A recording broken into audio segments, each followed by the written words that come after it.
My ticket called for passage to Bisbee. Who are you? Clay Hollister, Sheriff of Tombstone. There'll be another stage along here in a few hours. A few hours? My time's worth money.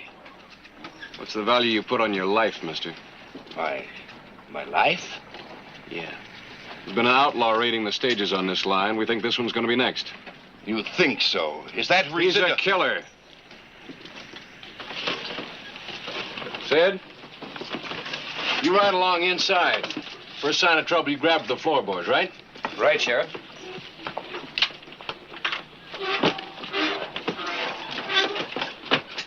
An actual account from the pages of my newspaper, the Tombstone Epitaph. This is the way it happened. In the town too tough to die.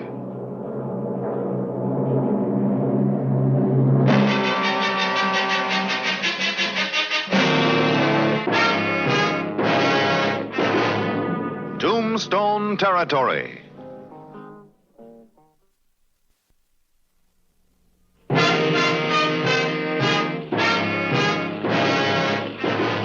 The stage was nearing Tombstone.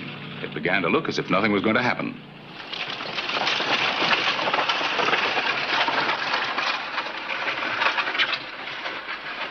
Oh, Mike!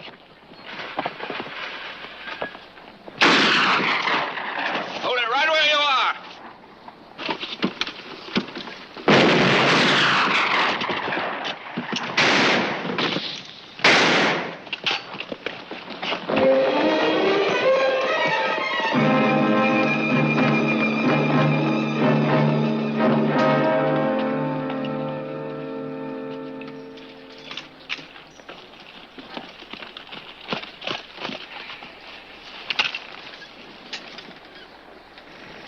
Dead. I should have made him stay back at that depot. I wish we had our horses. The way you winged that fellow, we had our chance to catch him. Well, nothing we can do till we get back to town. What's up? I don't know. I've seen that fella someplace before. Nobody I know. I've seen him.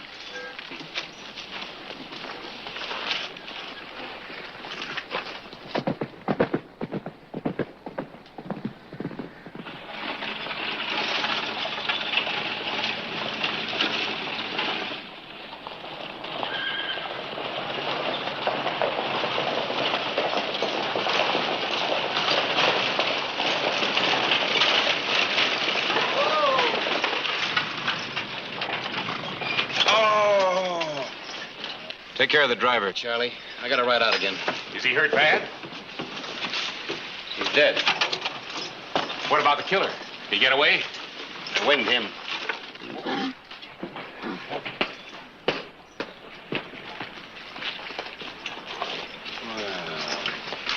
Howell and Diamond.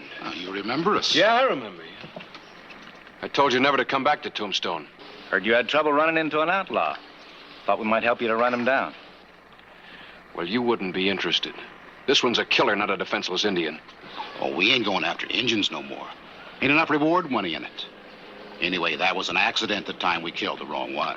You want to give us the information on this here outlaw? We'll handle it ourselves. There's no business here for bounty hunters. Most sheriffs appreciate us helping them out. Well, go find yourself one that does. I don't want to see you here when I get back.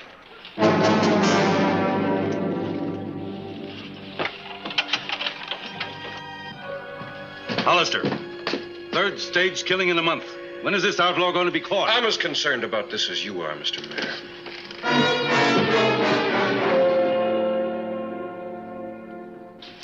Now, I don't mean to criticize our sheriff, but I feel we should bring in some outside help.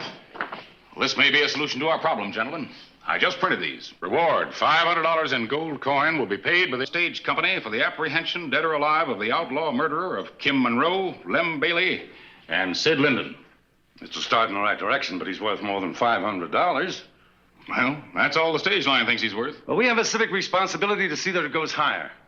Well, what are you getting at, Fred? Well, post a reward that means something. Somebody will bring him in. We've got to make it profitable enough so that every bounty hunter in this territory will be willing to try and get him. Now, let's get up a real jackpot. Here's $100 to sweeten it. Well, I'll just see your 100, Mr. Mayor. And raise you 50. And the epitaph will print the posters free. Good. Come on, men. Now, come on. This is only a drop in the bucket. Let's get this up in the thousands. The faster we get the money, the faster we get him. Looks like maybe we ought to stick around a while, huh? What about the sheriff? Forget the sheriff. Hello, Charlie. Something I can do for you, Mr. Donlin? Oh, I'm just making my rounds. I thought you might like to add a little something to the reward money I'm collecting. Sure do. Just wish it was more. That's all right, Charlie. Every little bit helps. I'll just put your name on the list here. Oh, don't bother with my name, Mr. Donlin. Just say it's for Sid Linden. Yeah, you know, that's the way everybody's donating. In memory of Sid, Monroe, and Bailey. Well, Charlie, you catch that killer, you'll get this money back with pretty good interest. Reward money? Yeah. Law officers aren't entitled to bounties. Catching a criminal's part of our job. Clay and me, we'd give a lot more than money for the chance to bring him in.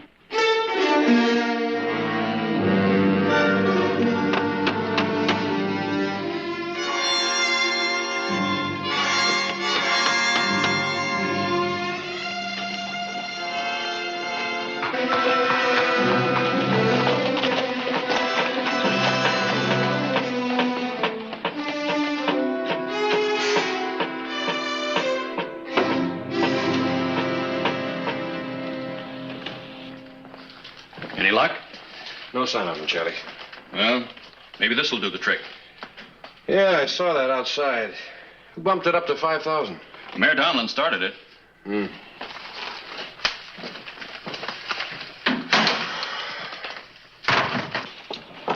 Tom, what are you doing? Why aren't you in school? I was going later, Ma. Truly I was.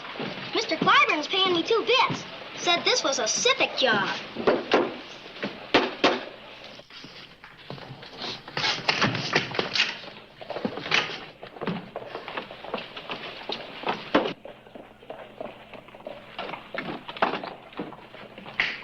Sure, that's it.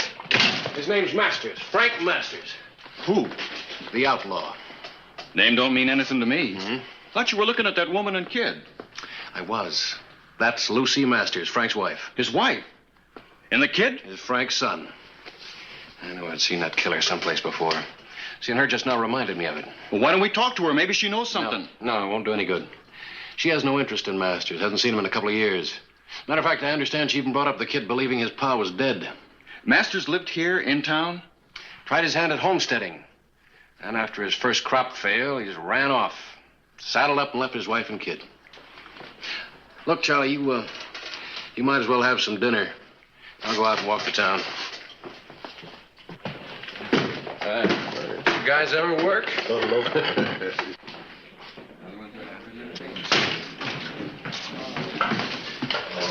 I told you to get out of town. We're going, Sheriff. You got no call to keep us from carrying on an honest business. Well, bounty hunting's one thing. But you two are scavengers. You got just 15 minutes. Oh, Sheriff. Yeah? My name is Bill Sherwood. I wonder if maybe I could talk with you for a minute. What's on your mind? Can we make it private? You now have 14 minutes. 13 is very unlucky. Come on over to my office.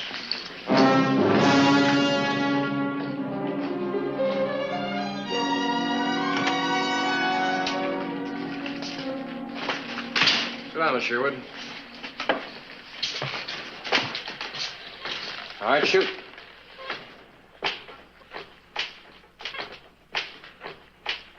I know where Frank Masters is hiding out.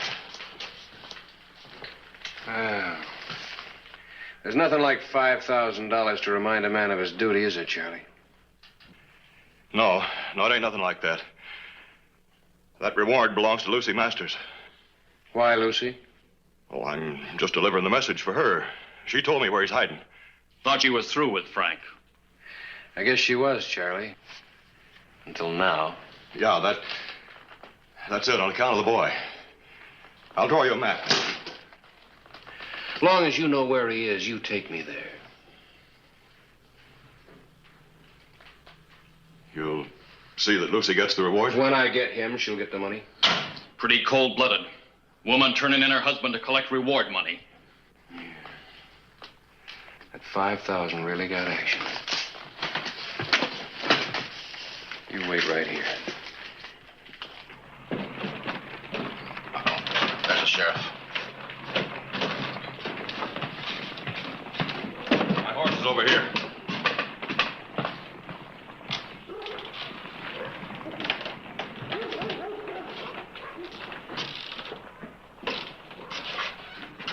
Looks like they're in a pretty big rush. Think that fellow had something important to tell Hollister? So? You know anything any more important than $5,000? You think he's turning in the outlaw? Ain't no harm in seeing where they go. If they go far enough, we may wind up doing just what he said. Getting out of town. Clay Hollister rode out of town with the informer, Bill Sherwood. The bounty hunters followed at a distance.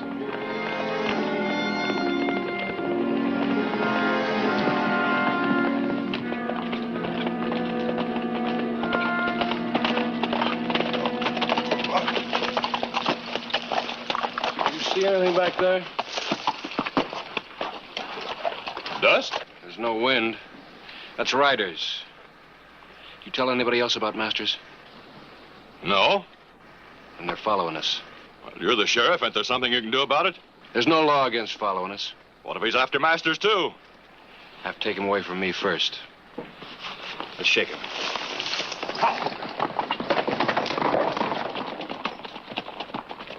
Looks like he's trying to lose us. I don't like this. Hollister's tricky. He could ambush us. For $5,000, I'll risk it.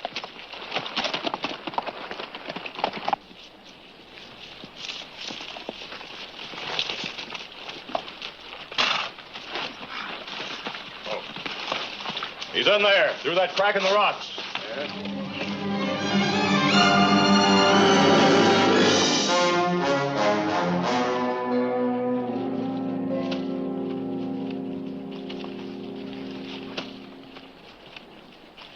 Drop it, Masters.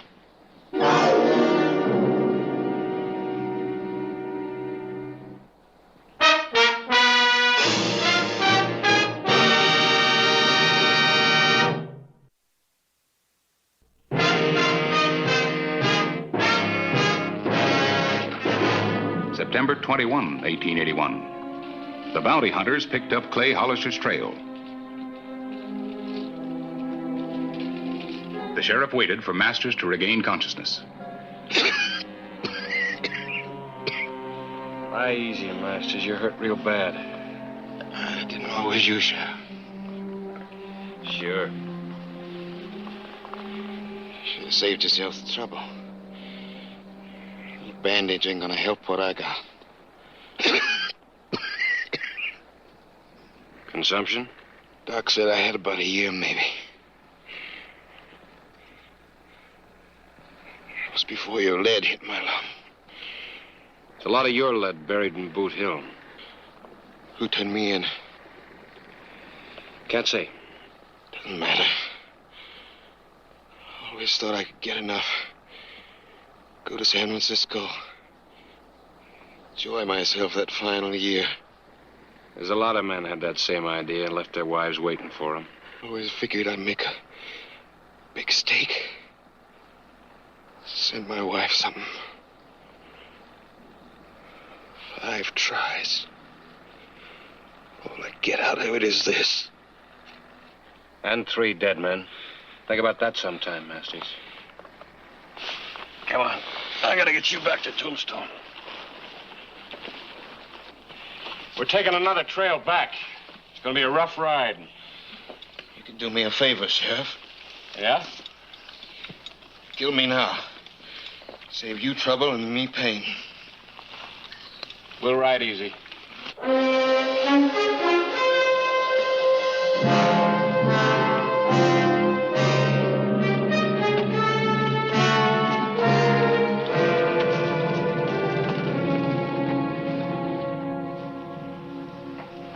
Buster's riding with a wounded man. That'll make it easier.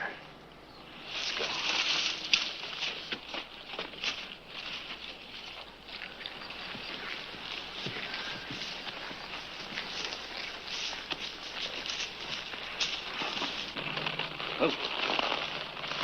Looks like I took the back way out. Come on, let's go.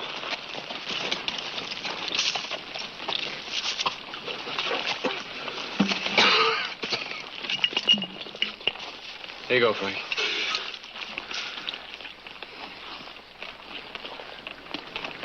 Thanks. You trying to save me from hanging? I'd sure like to disappoint you.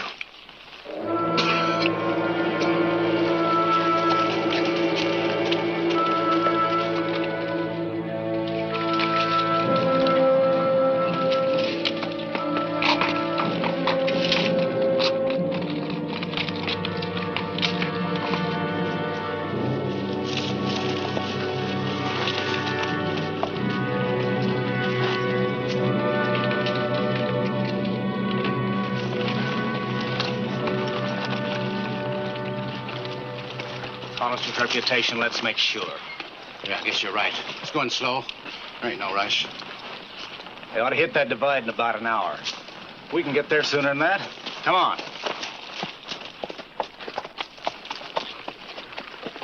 Ooh. That's right. Tell him, Bill. Hurry. Take it easy, boy. I'm scared of dying, Chef. Don't let me die. I guess we're all scared to die, Frank.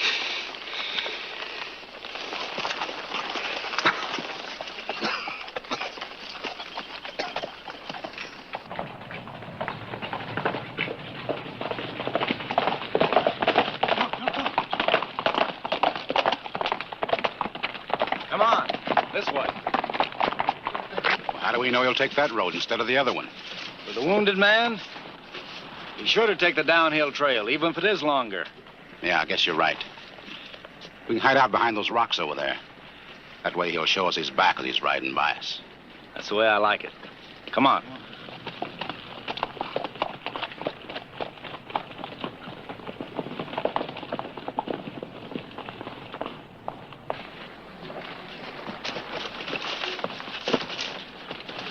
Hide the horses over there.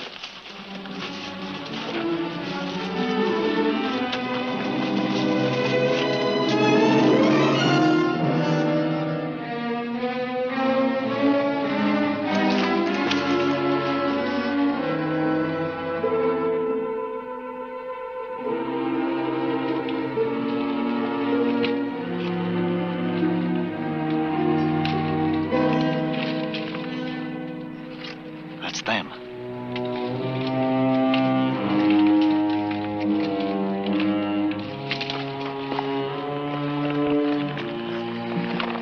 Frank? Frank?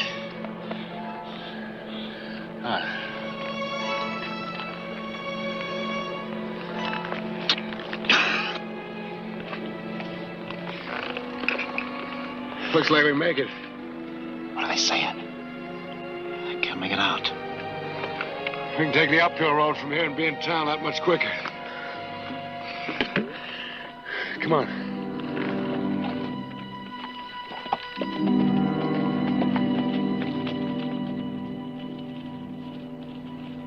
Taking the other trail.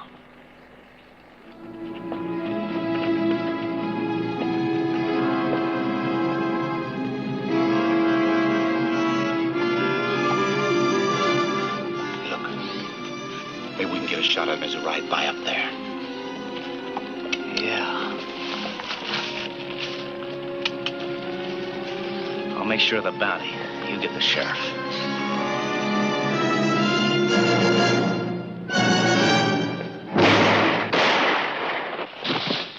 Got him. Get the horses. We got to get up there. All right, Howell, drop it. Throw it away, Diamond. Don't shoot, Hollister. I'm unarmed. Don't shoot. Don't touch the pistol.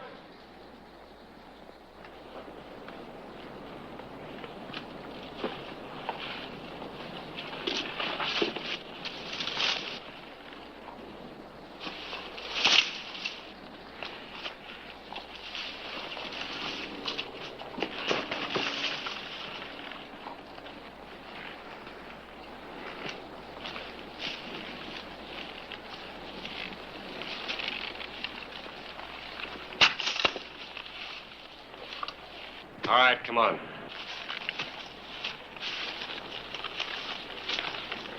All right, Diamond.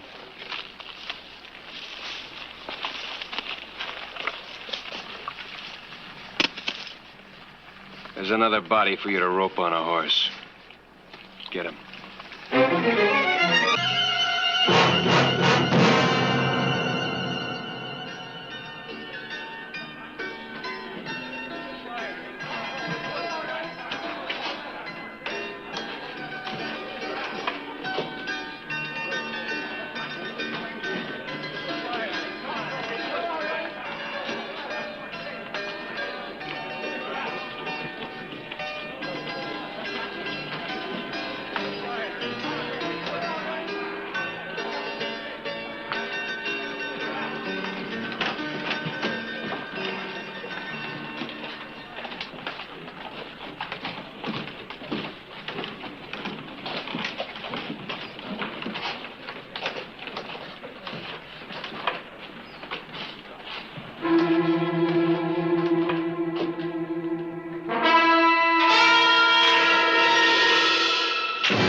Where's the reward money, Mr. Mayor?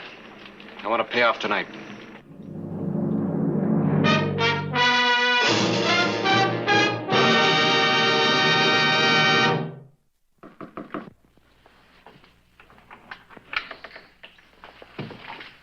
Miss Masters, you know the editor. Miss Masters? May we come in? My son's asleep.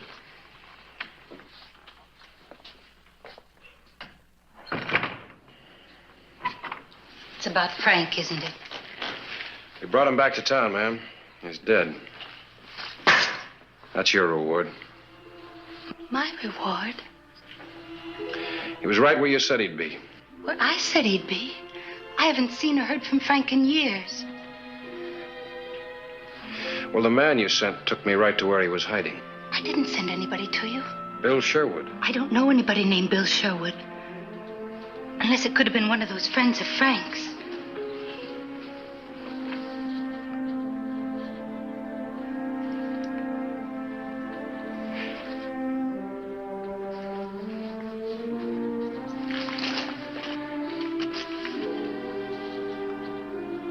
Are you giving me this because you thought that... Nobody more deserving, ma'am.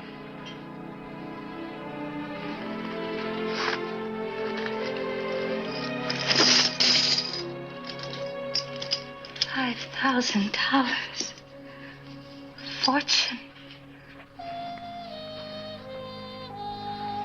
Right after the baby came, Frank said... someday he'd do something big for us.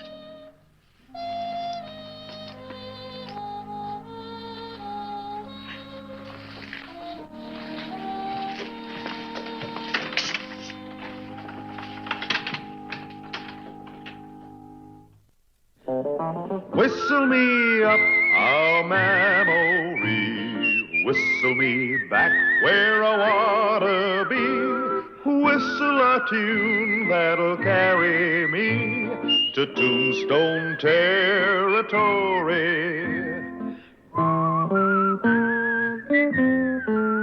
If your past has run afoul of the law, it's a handy place to be. 'Cause your future's just as good as your draw in Tombstone territory. Whistle me. How long do you figure in Tombstone? Half day, maybe. Blink when I head to check. Just can't wait to blow the dust out of you, son. After 6 weeks of this, you're right. Yeah, just don't forget it's only a stopover. You save your head of steam when we get this herd to the fort. Fill our Army contract. Sure, Bob, anything you say. Just a little bit of steam in Tombstone. About 10 miles to go, Sam. Yep. Can't be any too close for Tully. How's he holding up? Like a Brewster should. This drive will simmer him a little low. He's sure looking forward to treeing Tombstone. So am I, Sam. So am I.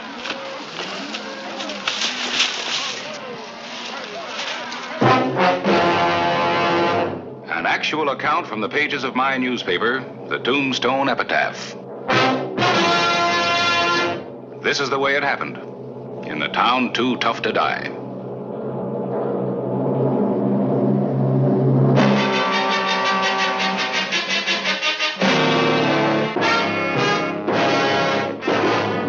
Tombstone Territory.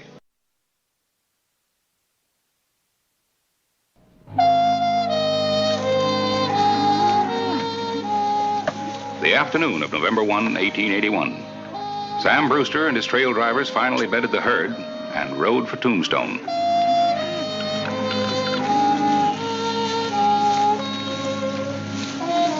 on, Dave. Come on, Whitey. Come on, let's go. Let's go.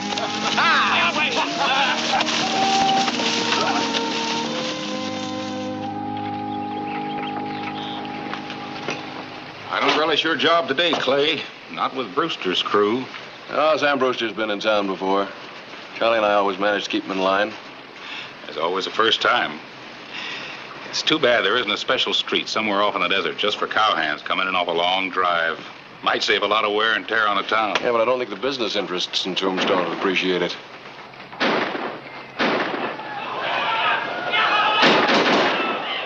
Looks like it's time for you to start protecting their interests. All right. See you around.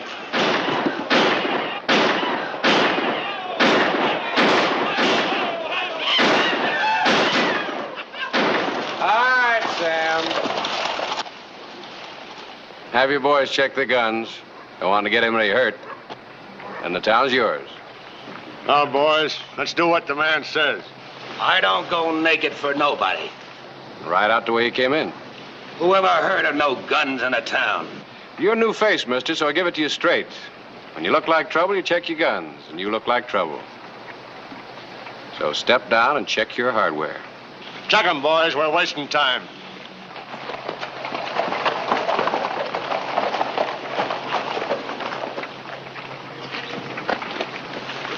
Looks like somebody's finally gonna get you to take off them guns. There's more than one place to carry a gun. Come on. Looks like we almost had trouble. Early yet, Mr. Clyburn. Early. Simmer down, boy. You're not going anywhere.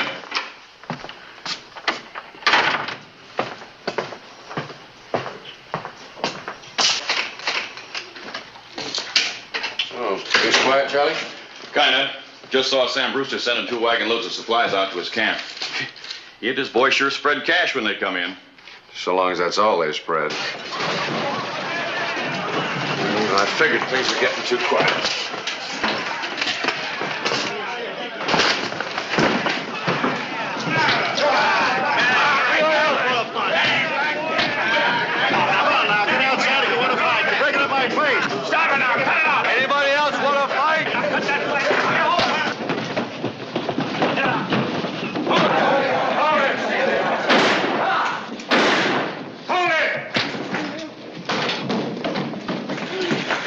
All right, buddy, fight's over. It's about time you showed up, Sheriff. Look at the place. You all right, Tully? Yeah. What about the damages you did? What about it, Sam? Your boys play kind of rough. Okay, Hollister, my crew's wrecked better places than this, and I've always paid up. What covers it? Oh, I'd say about 300. Including the 2 holes I put in the ceiling. Pay them off and then get your boys out of town. They've had their fun. Big talk when you've got the guns. Could be, mister, but that's the way it is. Pay up and move out. Let's get out of this town. Remember the name, lawman. Wink Thompson. Maybe someday I'll be caught on the hand. Make sure you can handle it if you do.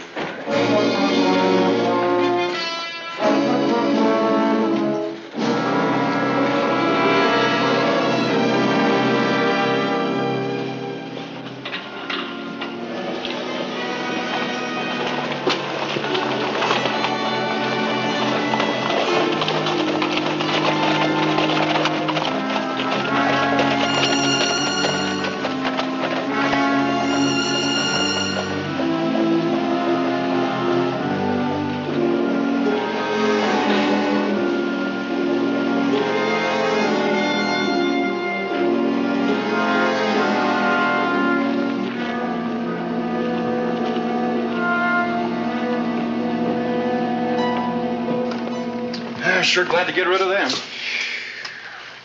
Paperwork. You better get with it. I'll make the rounds for you. Thanks, Charlie.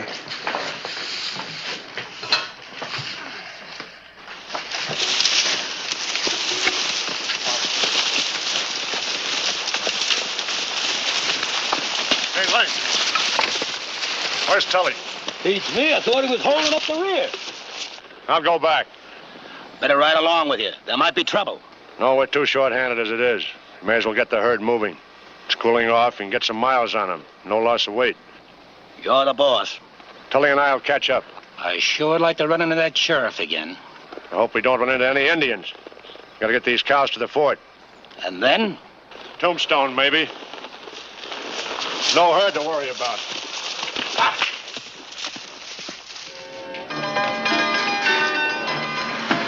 I don't like it, boss.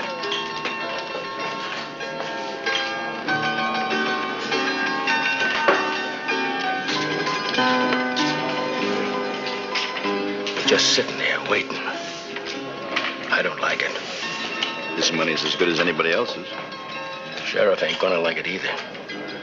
Maybe that's who he's waiting for. There wouldn't be any skin off my nose.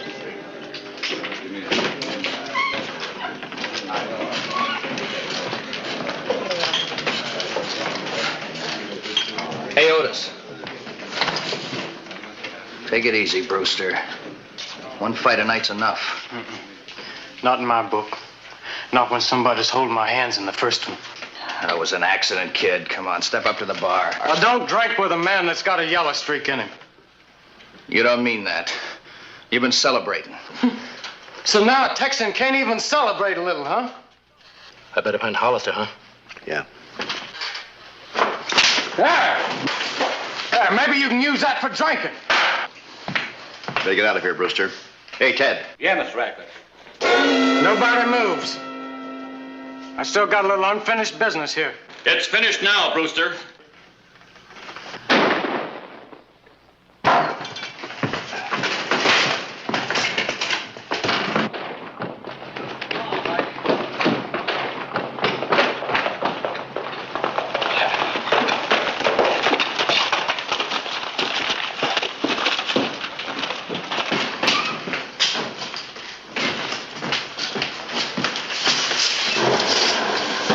Somebody get a doctor. We'll get him over to Doc Cunningham. Who did it? Easy, Sam. He pulled a hidden gun. Charlie here had to shoot him. That's right, Brewster. It was self-defense. How is he? That's tough to say. That slug's gonna have to come out first. Call a doctor. I'll get one of my own. Easy, Sam. Charlie, get him over to Cunningham's. Can somebody help him? I'll help him.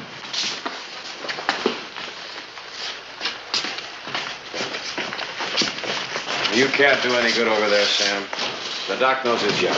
Dr. Cunningham's the best in the territory, Mr. Brewster. He better be the best in the territory, Hollister. He is. Because if my boy dies, I'll take this town apart to get that deputy. Wait a minute. He can't do that. It was self-defense. You don't know what you're saying, Sam. These are witnesses. You get this straight, Hollister. All of you. If my boy dies, my whole crew's coming back. And nobody checks our guns.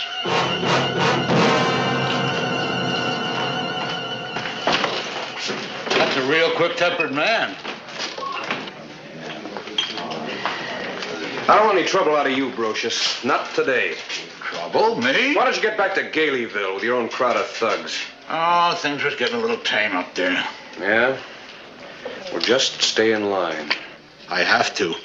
Curly Bill Brocious without a gun. Which is why I made you check it. Well, you know I don't start no trouble. I finished a little in my time.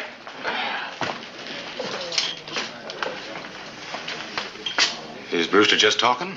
Or did he mean what he said? His kind don't talk just to be heard. I got an idea you'll have something to print before this is over. It won't be a basket social.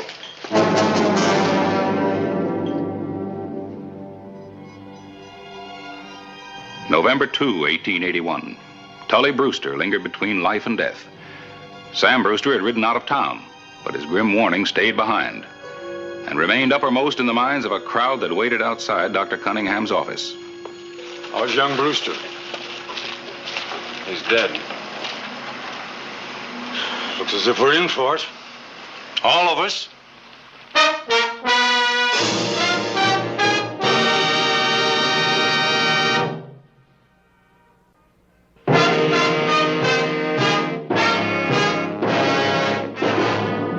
November 5, 1881.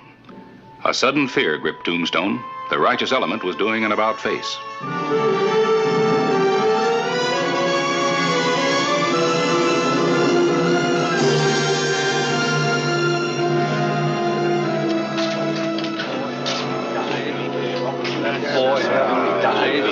Now it's like I'm telling you. Brewster has always brought a lot of business to this town, and I say, let's get rid of Charlie Riggs. What are you really worried about, Fred? Your store? Or let's be honest, your skins if you have to back up your own law.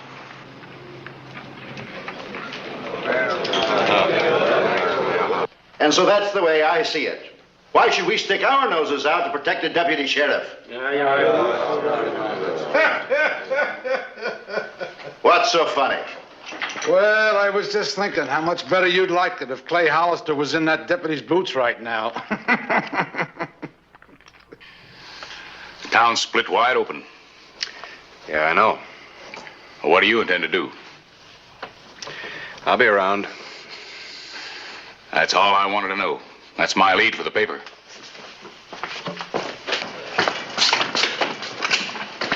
Oh, pardon me, Mr. Sure, Charlie. The mayor wants to see you over in his store. May as well get it over with. Look, Clay, if this is what they want... Keep it, Charlie. You're my appointment, not theirs. You won't find a better piece of equipment. Excuse me, I have some official business to do. I'll be with you in a minute. Clay, I... Don't apologize, Fred. Just get to the point. Clay, you know how it is. Ever since that boy died, everybody's been thinking Thinking what, Fred? You ought to get rid of Charlie? Well, if we do, maybe Brewster won't tear up the town, huh? Now, Clay, most of us have families. And that's why Tombstone wanted law and order. Isn't that what my office calls for, Mr. Mayor? Oh, Clay. Let me tell you something. As long as I wear this badge, Charlie Riggs stays as my deputy. Now, look, Clay, all we want... It doesn't matter what you want. Sam Brewster's calling the shots this trip.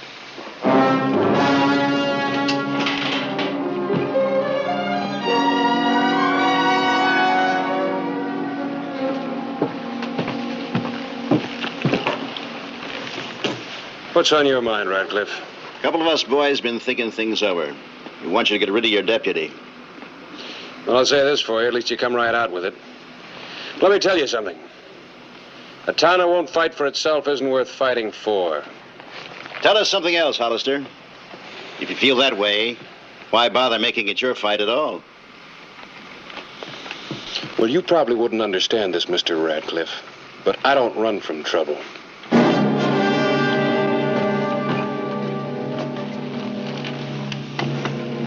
There goes the man, Radcliffe. As the days clocked off, the town showed its fear more and more. Tombstone wasn't as tough as it thought it was. Not yet, anyway.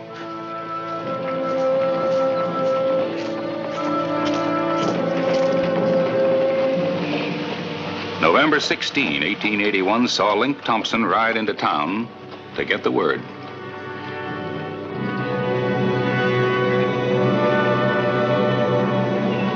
And the word was on its way to Sam Brewster.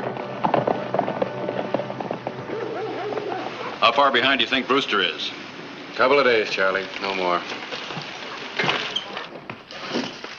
There's only one way to handle this, Clay. Yeah, Charlie? Tombstone's scared, Clay. I've never seen him like this. Oh, I've never had to face anything like this before. You were saying there's a way, Charlie? The way I look at it, Link Thompson's the key. Thompson? Yeah, he was almost smiling when he rode out of here. Smelled a big gunfight. If I stop him, Brewster won't ride in. You know that. Oh, whoa. Well, I think you're crossing the wrong stream. Brewster's running the show. Well, maybe, maybe not. Here's a partial rundown on Mr. Link Thompson. Some of the peace officers I wired came back with answers. Well, judging from these, he's as mean as he talks. Let's just say he's a killer. Well, I could tell he was a tough old lion, but this... We're wasting time, Clay. It's my job. I'm going after Thompson. Oh, and catch a rifle bullet. Look, Charlie, be smart. Don't you realize that Link isn't going to let you close enough to catch him before he gets the news back to Brewster? He's just aching for a brawl. Are you trying to say that Brewster would back down if it weren't for his gunslinger? Well, knowing Sam, I doubt it. Well, then I don't understand. But anyway, Link will keep Sam so needled that even if we had a chance to reason with him, we can't now.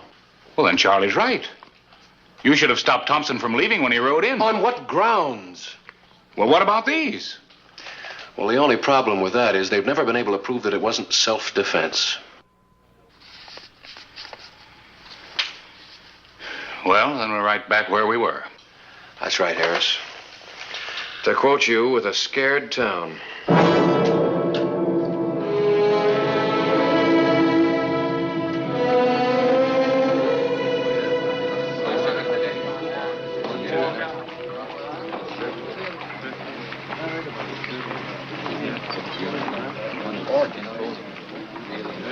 Harris, you've got to do something about Hollister. He'll listen to you. We don't want Brewster's kind of trouble around here. That's right, Harris. It's too bad you two won't face the real issue. You want to see killings in this town? Whose side are you on, anyway? I'm for Tombstone. That's the side the epitaph's on. I'll write the story either way. This town can hold its head high or down in the dust. The answer's up to you.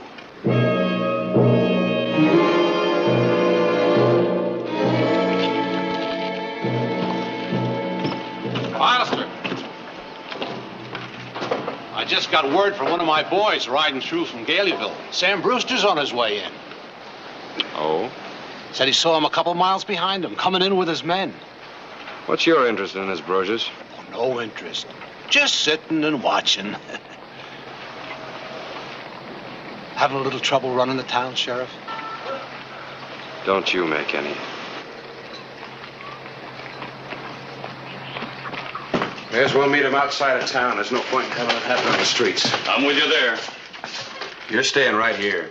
What are you talking about? All this is my fault. None of it is your fault. You are enforcing the law. Look, Charlie, your being there just guarantees shooting. Yeah, but look. You're staying here. It's an order.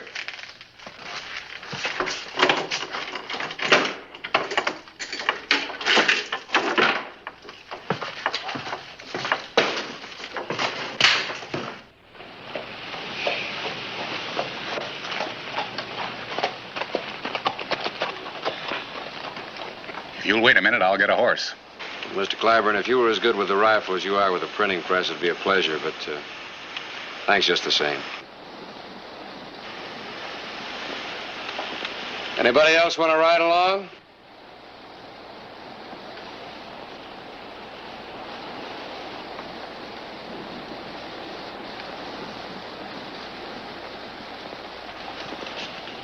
I do, Sheriff. I guess there ain't no argument about how I can use one of these now, is there? None whatsoever. There's your horse.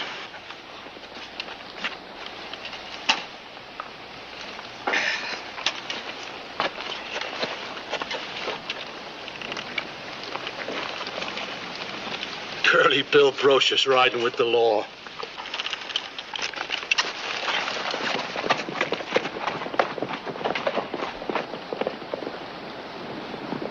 town ought to feel real proud of itself.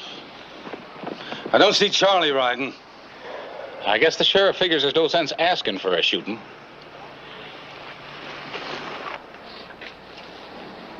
Anyway, it'll take a lot of guns if the play starts. How about it?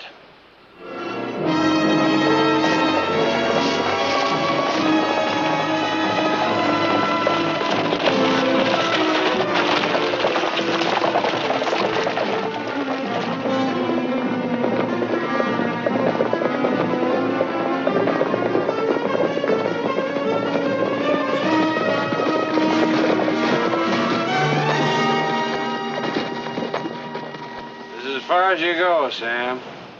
You know better than that. No sense talking.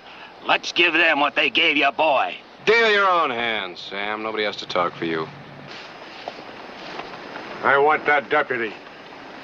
We're riding in. Into this? What good are those?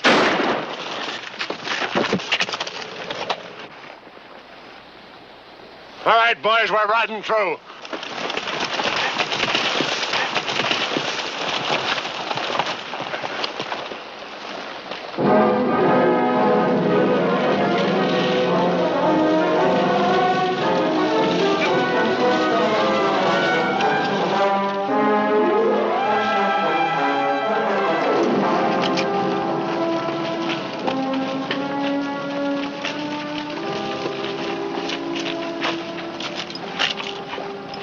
Take a good look, Sam.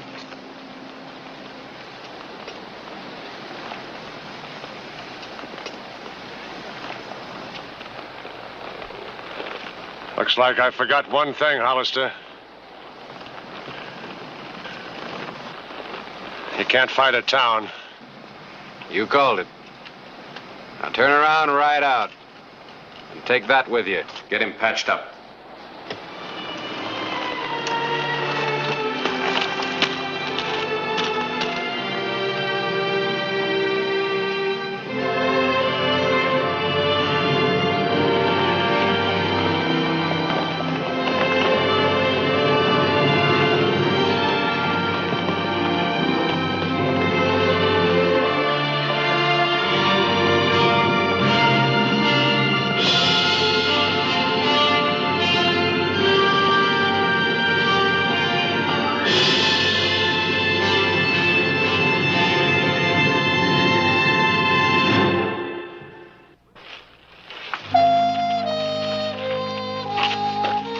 Funny thing about people.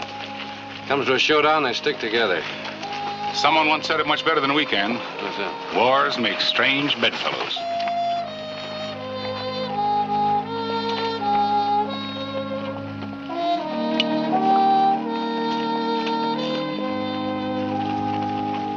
That's the way it happened. In the town too tough to die.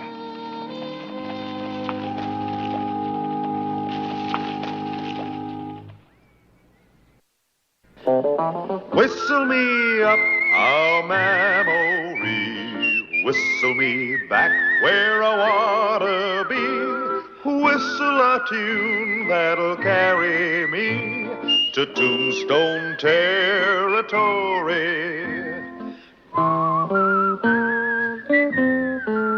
If your past has run afoul of the law, it's a handy place to be, 'cause your future's just as good as your draw in Tombstone territory.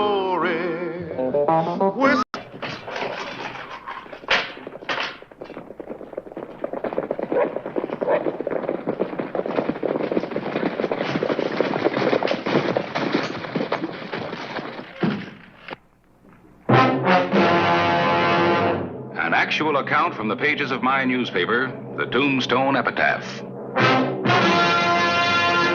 This is the way it happened. In the town too tough to die.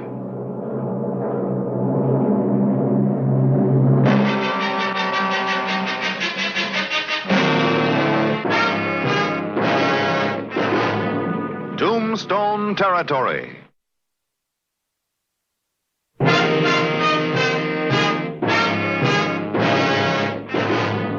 the sheriff of Tombstone met head-on with influential, almost legendary cattle king from Galeno, Hody Taylor.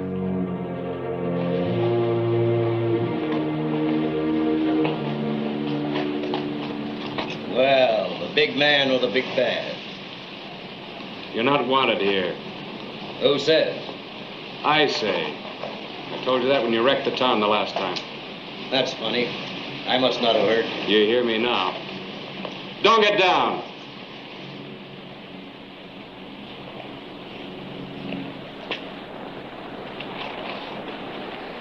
See that my horse gets some water.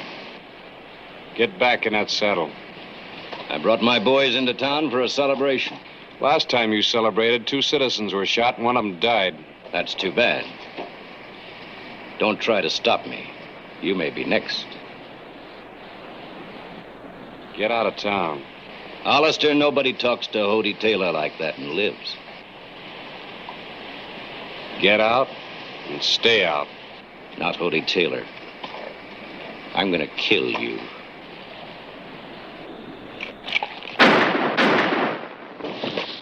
Drop those guns! Now turn around and start riding.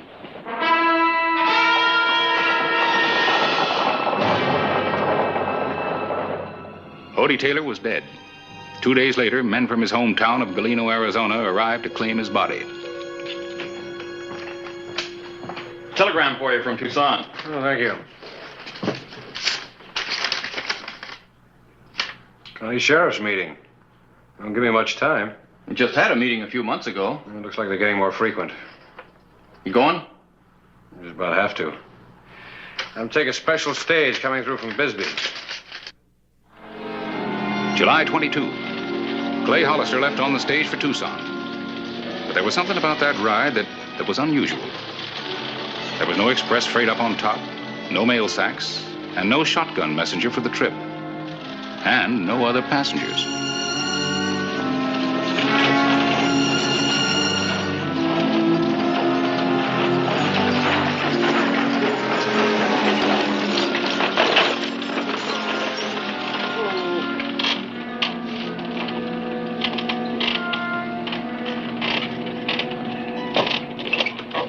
I gotta pick up a shipment. Why don't you get out and stretch your legs for a while?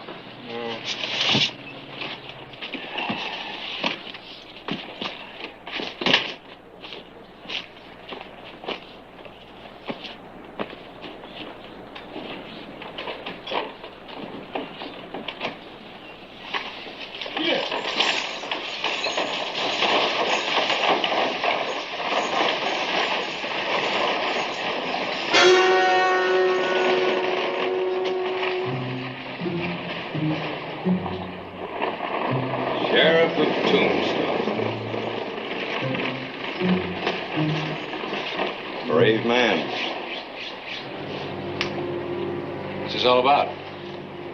Know what town this is? Galeno. Galeno.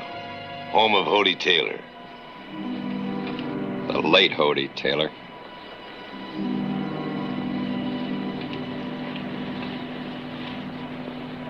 You see, I'm going to be a little bit late for my meeting in Tucson. We sent you that telegram. We arranged for the stagecoach. Why? We figured if we just plain invited you, you might not come. Yeah. We wanted everybody in Galeno to see you close up. All this for Hody Taylor? That's right, mister. Boys, you're on the wrong track. Hody Taylor was a killer. We know what Hody Taylor was and what you are. We hear you're pretty fast with a gun. So we want you to draw. Go on. Draw for us.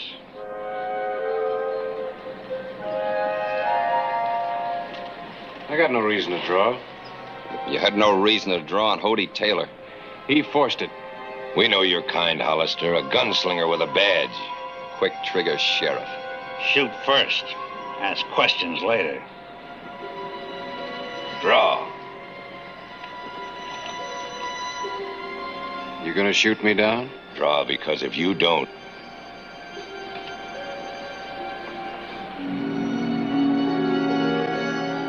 Don't like the odds. Told you wouldn't. You want it in the saloon. Why? Get going.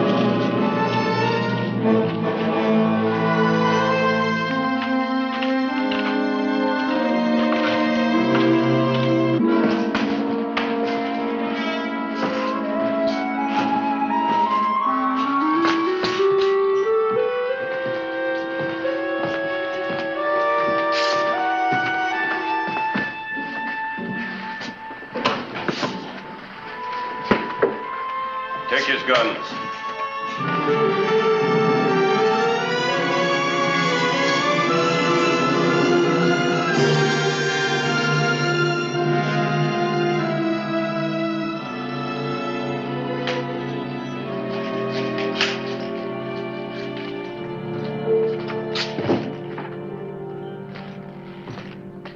Your name? What is this? A trial. A trial? You're getting a better chance than you gave Hody. Your name? You're trying me? That's right. Because of Hody Taylor? I asked your name. Clay Hollister. Occupation? Peace officer. Peace officer? This trial will be conducted in an orderly manner. Clay Hollister, you are hereby charged with the murder of Hody Taylor. Hody Taylor was killed while resisting the law. Hody Taylor never broke no law in his life. I don't believe you really knew Hody Taylor. These people did. He built a school here. With his own money. 2 of my children go to that school. I have 3. They wouldn't be getting an education if it wasn't for Hody. He built the church, too, and gave it to our town. His town, as a present. What have you got to say now? What I've been saying. Look, your Hody Taylor was... He owned the only bank in town. There's never been one worthy person turned down for a loan. And you killed him. I was exonerated in Tombstone at a coroner's inquest. We're not interested in what happened at an inquest in Tombstone. There was never any question as to the circumstances of Hody Taylor's death. There is here in Galeno. You have no right to hold this trial. We'll decide who has the rights here. You've plumb run out of them, mister. I'm an appointed officer. A peace officer who killed a man in the line of duty. We've heard enough. Isn't there somebody responsible here? I am responsible. I am the mayor. Well, if you're the mayor, why don't you do something about this? Do something about it. This was my idea. There were people here who wanted to go to Tombstone and shoot you on sight. I demanded a just trial. Trial, huh? The killer of Hody Taylor must stand trial. Hody Taylor was the town of Galeno. Him and him alone. Some towns have senators, congressmen, educators. Well, we had our man, too. A man we loved and respected. And you killed him. You use the word trial, but you pass sentence in advance. This is the worst kind of kangaroo court. This trial is fair in every sense. Huh? In that case, I'll be granted time to prepare a defense. Don't give him nothing. What defense is there? I want until tomorrow and permission to use the telegraph office. Telegraph office? I still say don't give him anything. I move that his request be granted. I second the motion. You can't let him use the telegraph office. He'll wire for outside help. I believe the motion is carried. This court is adjourned until 9 o'clock tomorrow morning.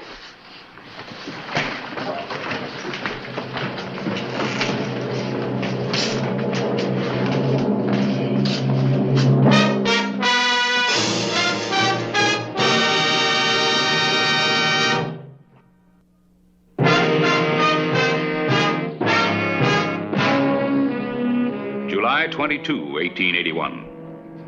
Nobody knew Clay Hollister was in Galeno. Nobody but the citizens of the bitter town. Request all information available, Hody Taylor, signed Hollister. That's right. Send that to the peace officers of Ellsworth, Casper, Deadwood, and Tombstone. Not Tombstone. Trying to tell him you're here? What kind of answers do you expect to get? The truth. The truth about Hody Taylor will shame you to your boot tops. You know him any place except in Tombstone? No. But I know about him. Where to now? Jail. I just thought about something. Hollister's had it pretty easy so far. Wouldn't be right to rough him up. Not with him wearing those. Isn't what I have in mind. No? Let's take him out to Hody's ranch. Let him look into the eyes of Hody's widow. Let him stand there and tell her he's the one who shot her husband down. We'll do it.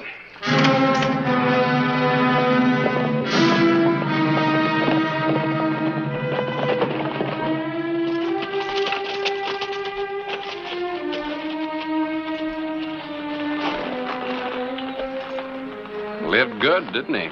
I had to knock you off that horse. Yes, mister, he lived good. He had a lot to live for. When you shot him down, you made the biggest mistake you're ever gonna make. One thing I'll say for you people of Galeno, you sure know how to hate. You're gonna find out how much. You watch him, Jess. I'll tell her he's here.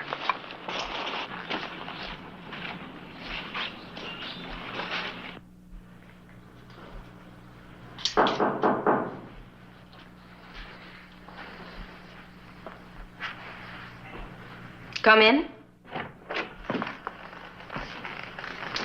Excuse me, Mrs. Taylor, but there's somebody out there you might or might not want to see. I thought I'd better ask you first. Who is it? Man who shot him. No, why would I want to see that killer? What's he doing in Galeno? You didn't think we'd let Hody's murder go unpunished?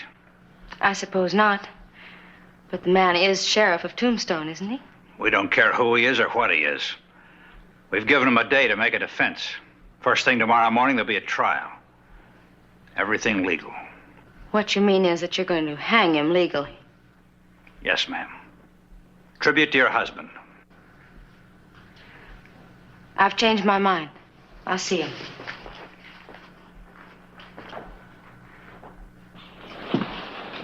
All right, bring him in.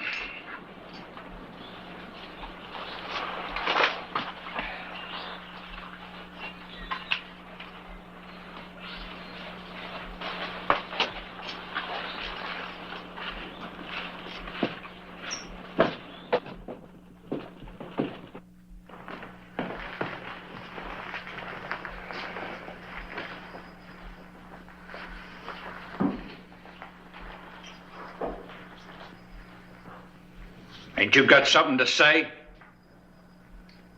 I was hoping that she had. Just what do you mean by that? Mrs. Taylor, the town of Galeno is accusing me of murder. Do you expect me to object? You knew him best. His ways, his doings, the kind of temper he had. Are you asking the wife of the man you killed to justify your crime? Who else can I ask?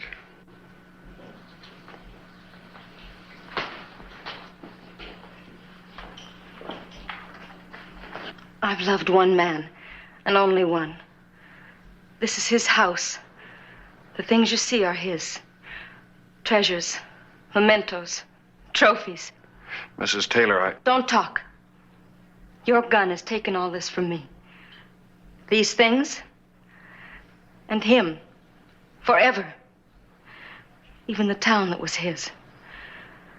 I'm leaving here tomorrow morning because I don't belong here anymore. To the things or to the people that were his. Apologize to her. I'm sorry this had to happen. You made it happen. Hody Taylor made it happen.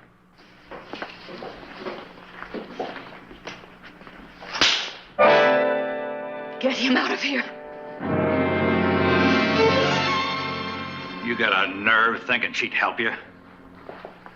I almost lost my temper, and I'm about to lose it again. You lost your temper the day Hody Taylor died. You and everybody else in this town.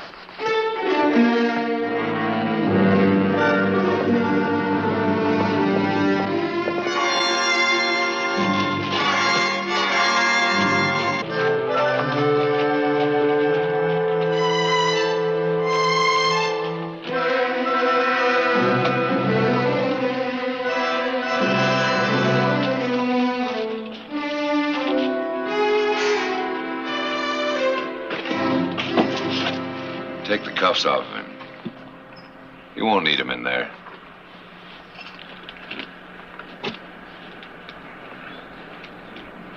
You're getting kind of heavy.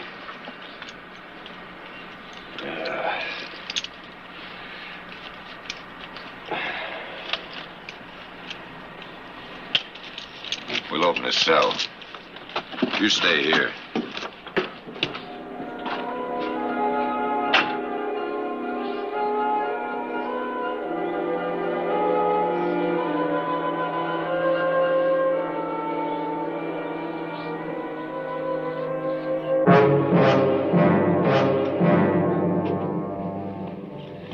Trying to make a run for it, Hollister? Go ahead, run. Figured you were hoping I would. I saw you run. We'll do it legal. Hollister gets a trial.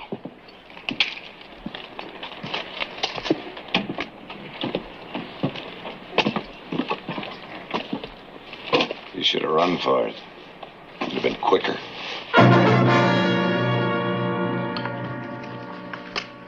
I think we better see those. You'll see all you want at the trial. We could take him away from you. What do they say, Paulie? I thought this was supposed to be a fair trial. It'll be a fair trial. Remember that when they drop the rope around your neck. It'll all be fair.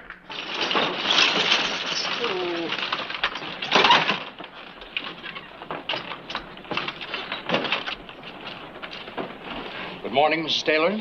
Good morning, gentlemen. Good morning. You still determined to leave us?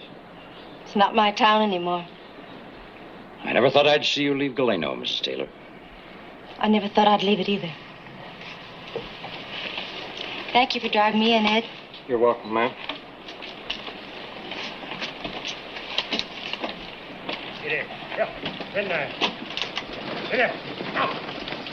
What's that for? In case there's a hanging, ma'am, we want to be ready.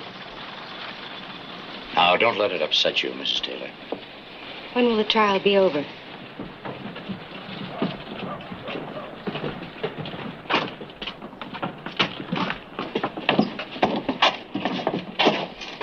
She ain't gonna help you. Nobody is.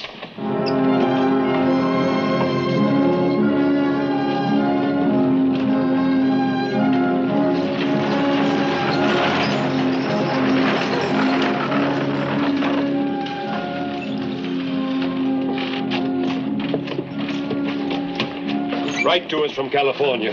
Yes, let us know how you are. Of course I will. Thank you.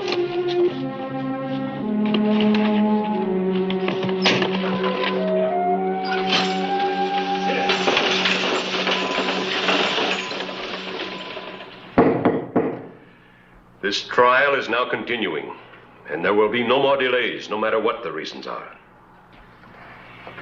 If you have a defense, you'd better make it. All right. Here it is. Subject received cattle rustling amnesty during the Civil War from Union forces in order to become a Union raider. Subject was subsequently cashiered from his unit for shooting a superior officer.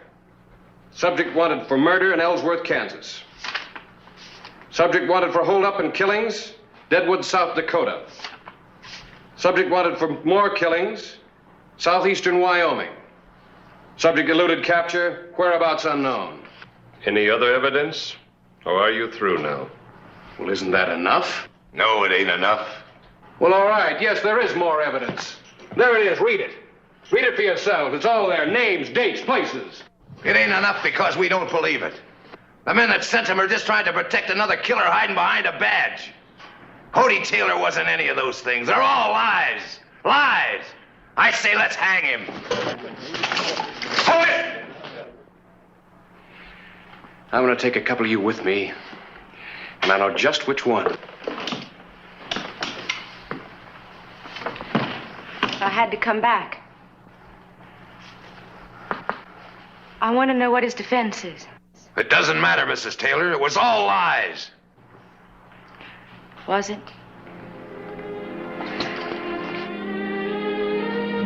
May I see the telegrams? There's no need, ma'am. I've got this.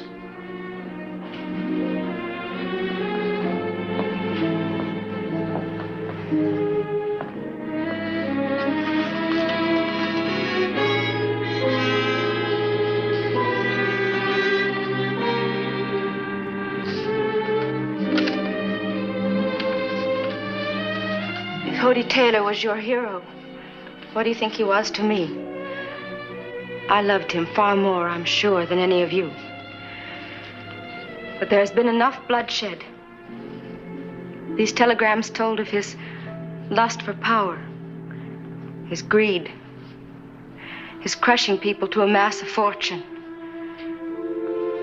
and of the men he has killed. And they are true. For that is the truth. Hody Taylor was not the man you knew him to be, except here in Galeno. But this town wasn't his home. It was his conscience. It was his way, his excuse to forgive himself for everything he had done before. He used to boast about that, but only to me. He boasted of his conquests and his killings.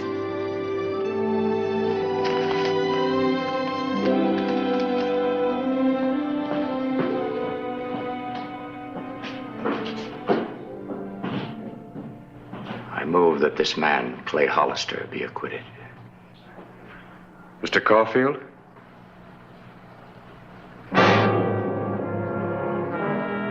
Move a second.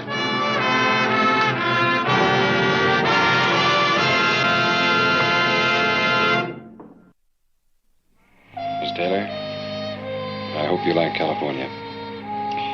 Thank you, but I've decided to stay here. Goodbye.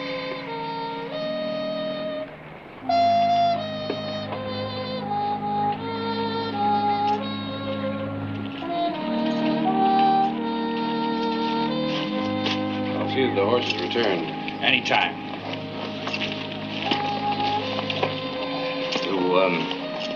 You intend bringing charges as a result of any of this? No. This isn't a bad little town now.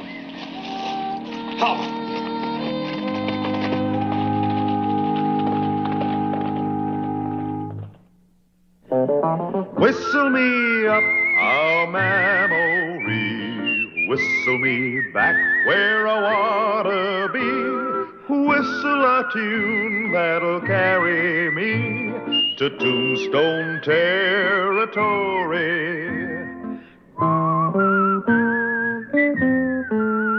If your past has run afoul of the law, it's a handy place to be, 'cause your future's just as good as your draw in Tombstone territory. If you're going to be in Tombstone long, feel free to call on me. I'm looking forward to seeing you very soon, madame. Good afternoon.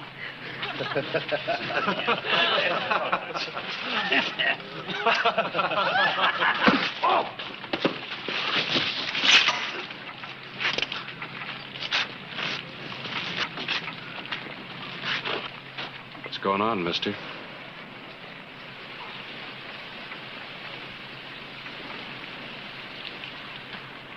These pigs tried to insult me. Next time, I will not be so tolerant.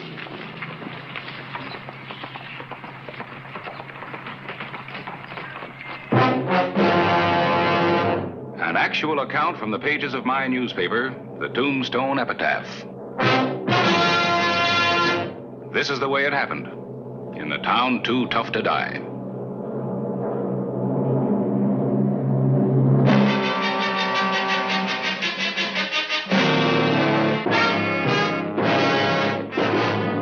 Tombstone territory.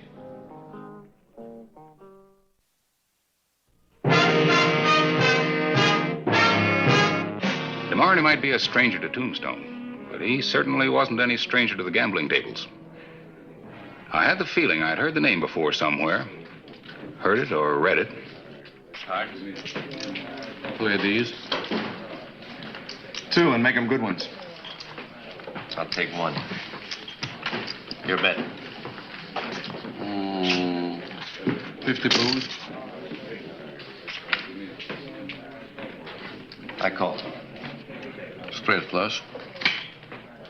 10 high.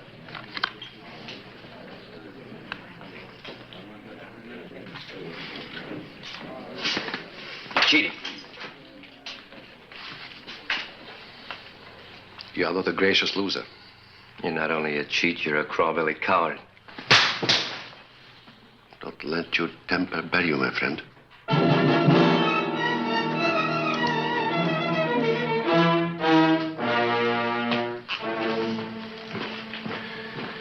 We seem to have a seat open. Care to sit in, Sheriff? No, thank you. It's a little steep. Too bad. I had a feeling you would be quite an opponent. My deal, I believe.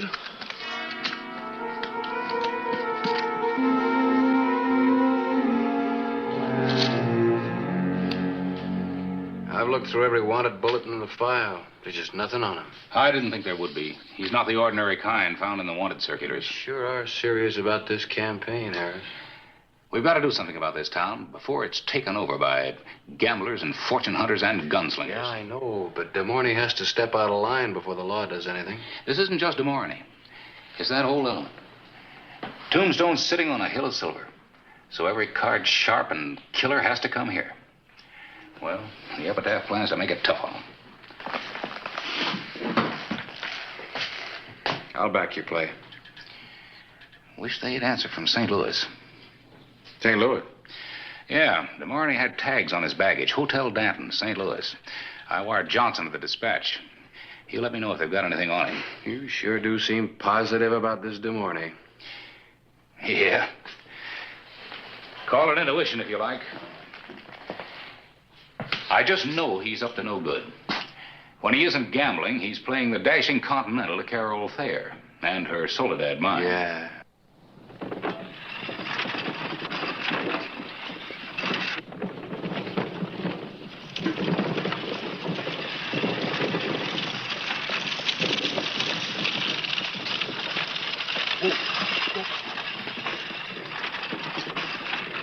We've been running about 80,000 a month. The deeper we go, the more the grade improves. You're an amazing woman, Carol. I don't imagine any woman could amaze you, Raoul. Oh, you are not any woman. Just like I'm not any man. People like us are different, Carol. As different as high-grade ore from plain dust. I'm glad I went to St. Louis.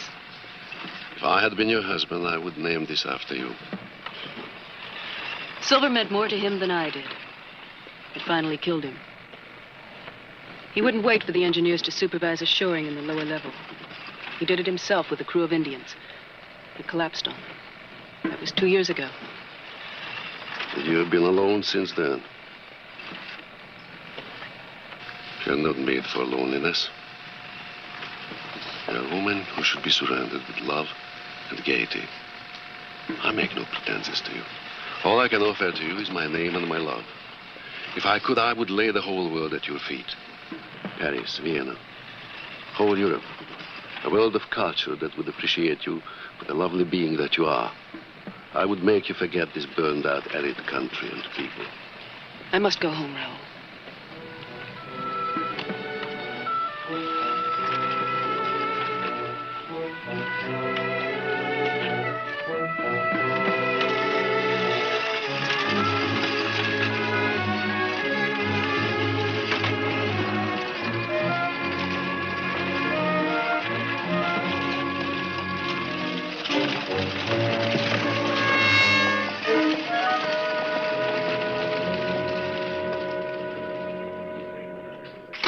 I'll bet $20 hard cash he wears silk underdrawers. Any man that wears perfume and lace has got to wear silk drawers. It goes hand in hand. Yeah, sure be interesting to find out. But I ain't gonna tangle that pig sticker of his, not me. What's it worth to find out for sure? Huh?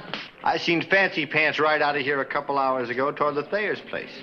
Give me $10 and I'll be back in 15 minutes for the pair of his drawers. Is it a deal? Yeah. I'll put $2 in. Here's a couple. Who else will chip in? I got 5. There's $1. I got 2 over here. Oh, I think we're wasting our money. He'll never do it. Oh, yeah?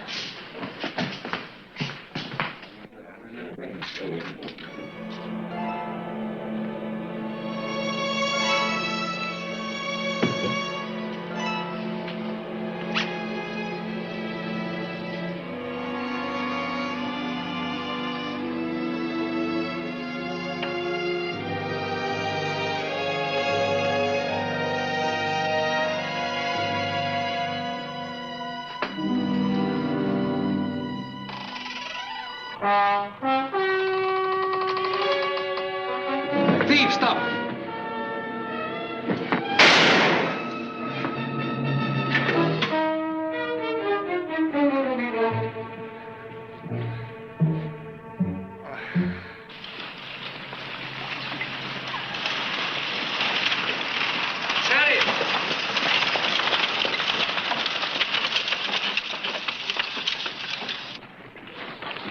Pity about the wounded boy, Sheriff. Oh. I had no way of knowing he was so young. I wish I could believe that. I'd like to talk longer, but the lady's expecting me. Oh. Well, get on your way. I wouldn't want to hold up your romance. Au revoir, Sheriff.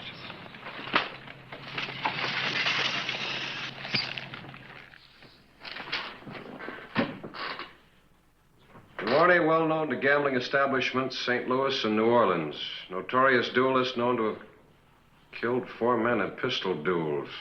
Claims to be of French nobility. No proof in evidence. Advise you steer clear. Hope this helps. Johnson, dispatch. What are you going to do about this, Harris? I'm going to print it. Let the people of Tombstone know exactly what DeMorney is. Well, that's fine, but what about Carol Thayer? She should be the first to read this. DeMorney's after the Soledad, and she hasn't sense enough to see it. I don't think she's going to appreciate having the whole territory know that DeMorney's made a fool out of her. That's what'll happen if you print this. Well, what do you suggest? Let me show it to her. DeMorney will be on the first stage out. All right. I hope it works. She's a pretty stubborn girl.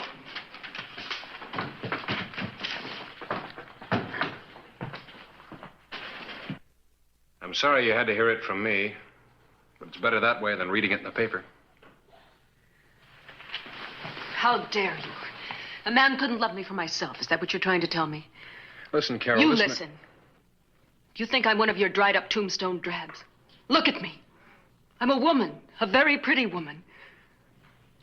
You're a beautiful woman. I don't have to buy any man.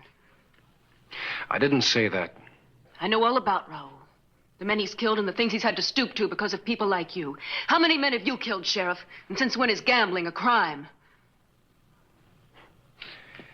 Guess I made a mistake coming here. You did. Now get out of here.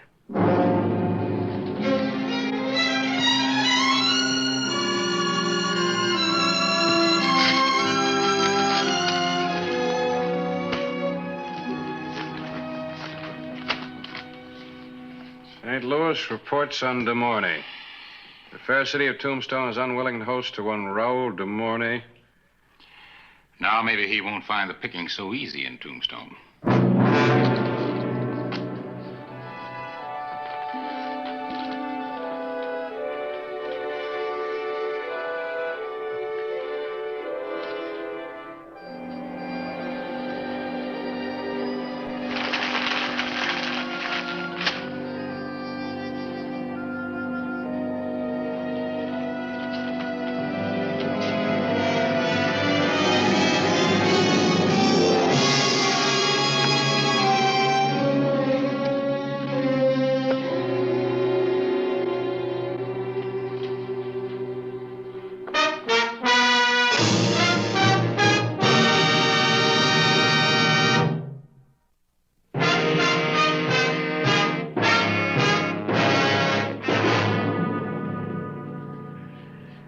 Do you think the article might drive him out of town? I doubt it. His kind don't scare very easy. Speak of the devil. I rather expected to find you here, Sheriff. What do you want? I think you know.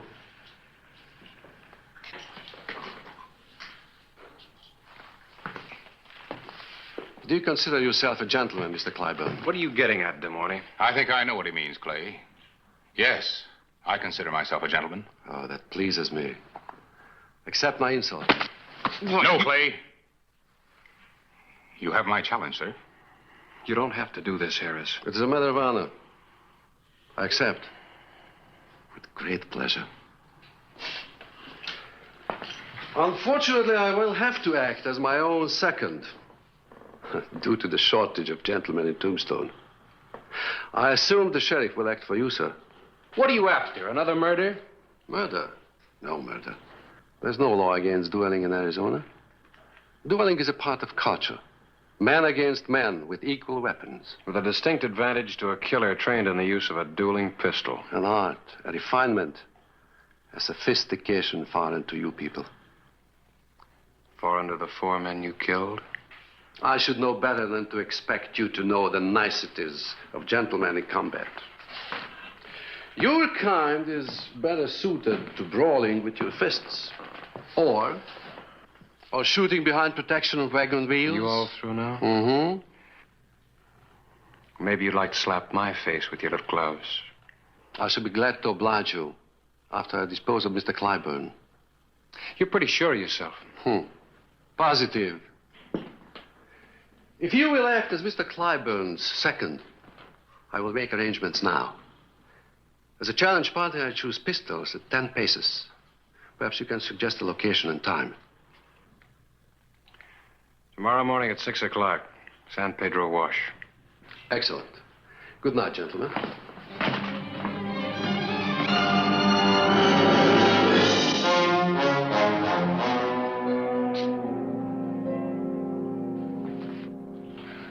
I've got an idea, Harris. It might work. Well, what do you mean, Clay? Well, as your second, I could substitute for you. It's perfectly within the dueling code. I know that much about it. I'm fighting my own battles, Clay. There'll be no substitutions. Look, Harris, you're a fine shot. But this is like putting a good fighter in the ring with a professional boxer.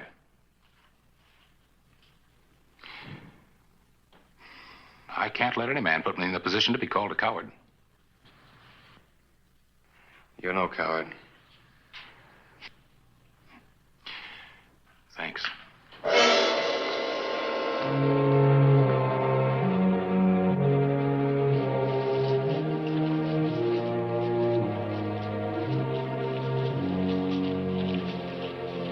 Since the weapons are mine, you might wish to try a shot before. Go on, Harris. Give you an idea how they balance. That might be a good target.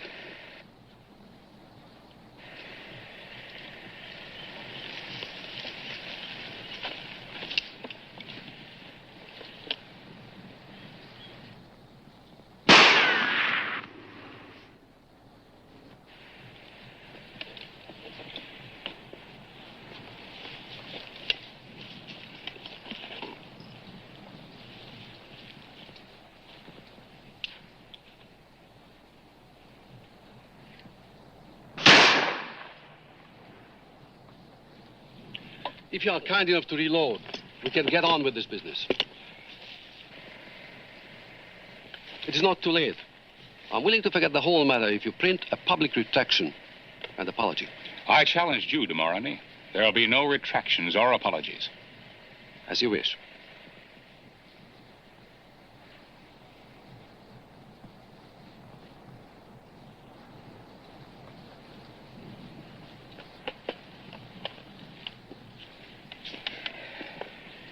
After you. The first choice is yours, sir.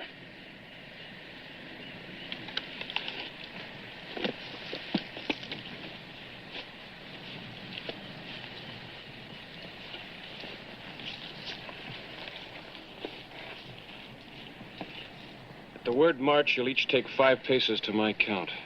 At the 5th pace, you can turn and fire at will. Are you ready? Ready. March. 1, 2, 3, 4, 5.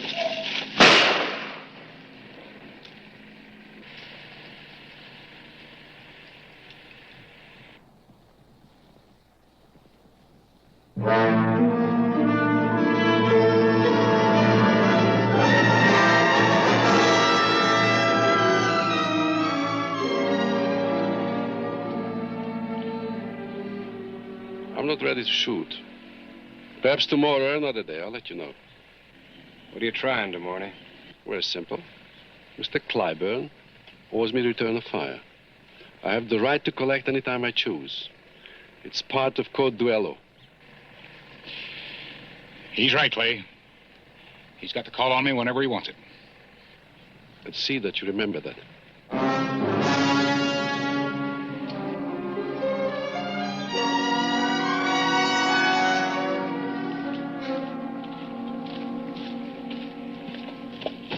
You were wonderful. Oh, there is no satisfaction to take his miserable life. Good morning. What now, Sheriff? You use every trick in the book, don't you? Trick? Mm-hmm. That black suit against the trees. The way you stand to present the smallest possible target. Mr. Clyburn could have done the same. But you counted on his not thinking of it. He's never fought a duel before. How many of you fought, DeMorney? Oh, you're beginning to tire me, Sheriff. You really stack the deck, don't you, gambler? What did you say? No wonder you let Clyburn take the test shot. You knew then that he couldn't hit you at a distance. If he'd proved to be an extremely good duelist, you would have fired before he had a chance to, wouldn't you? And another thing. You knew that if you killed him, you'd have me to fight next. All this talk about being a cultured gentleman makes it easy for you to weasel out of a duel that might go against you, doesn't it?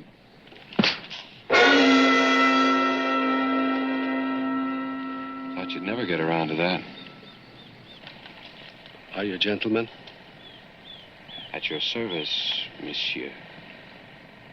Nobody can talk to me like that. I'll use my own iron. That gun against the most delicate weapon the world knows? Well, I guess that's what it is. It's the new world against yours. Your world's old, DeMorney. One of honor. One bullet, of course. That's the code. Mm-hmm.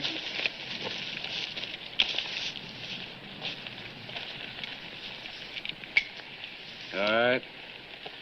Now we'll fight your way. And mine. Are you ready? March. 1, 2, 3, 4, 5.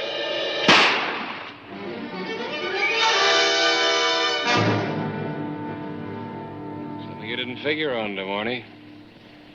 You turned sidewards to give us small target. Out here we crouch. It would have been right between your eyes. But it wasn't. Now I owe you a bullet. All right.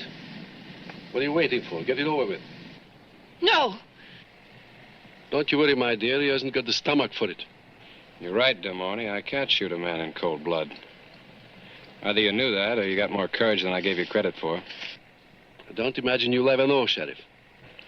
I'll know soon enough, because I'm not going to kill you. Hold it! I didn't say I wasn't going to take my shot. There's nothing in the dueling code says I have to shoot to kill.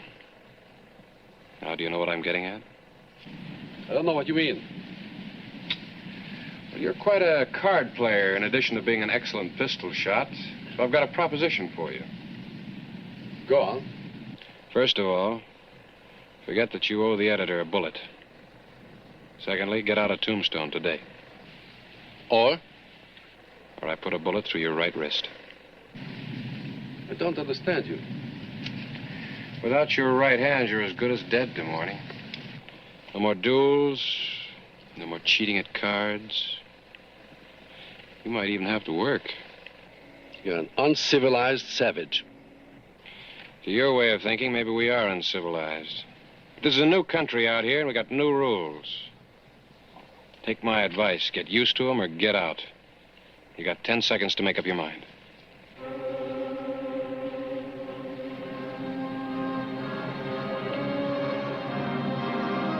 5 seconds.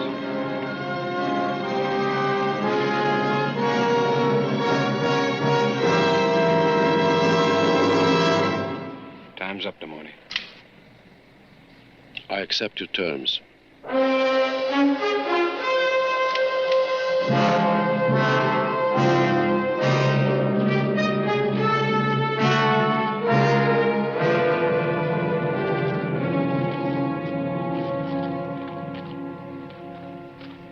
Sorry, my dear.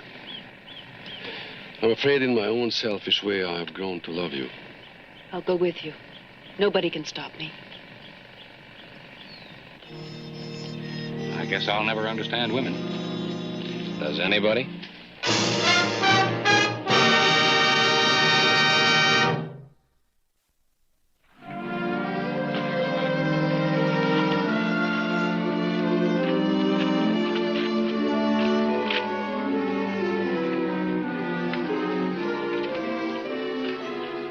Mrs. Thayer and I are leaving Tombstone to be married. Will you accept my hand in sincere apology? I want to try living in this new world of yours. You said it has a new set of rules. That's right. Well, surely there must be a room for apology in those rooms.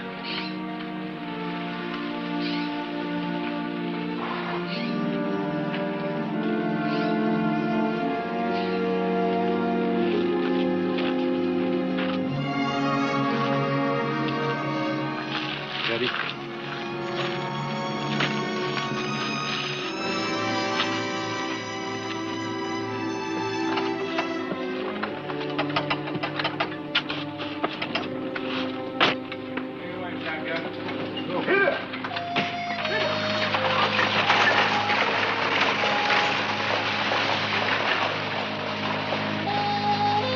Well, what do you think?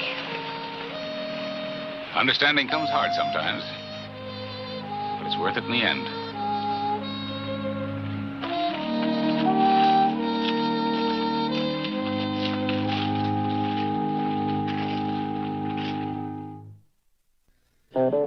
Whistle me up a memory, whistle me back where I want to be. Whistle a tune that'll carry me to Tombstone territory.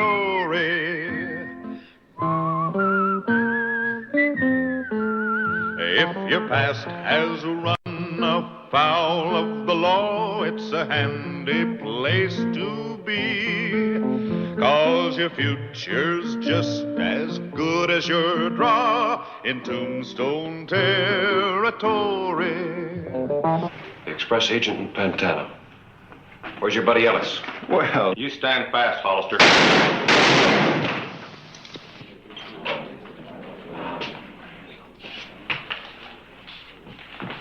Thanks, mister. My name's Hoyt, Jake Hoyt. Surprised a long man of your reputation will get yourself a mousetrap.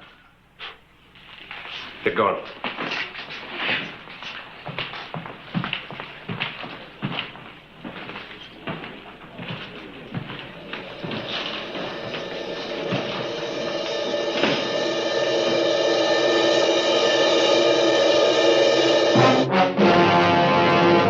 An actual account from the pages of my newspaper, the Tombstone Epitaph. This is the way it happened. In the town too tough to die.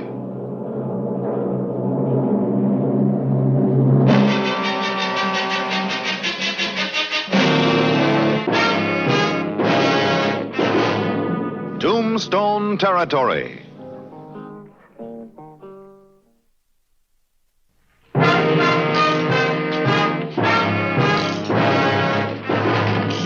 Come on, Clay, settle down. Sure. Look, Charlie. I fell for the oldest trick in the books. I got mouse-trapped.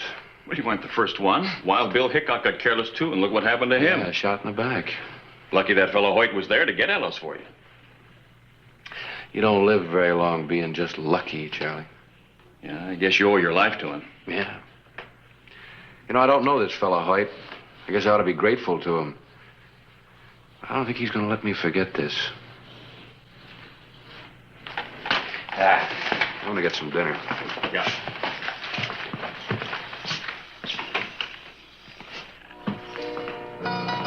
My name's Radcliffe. I own the place.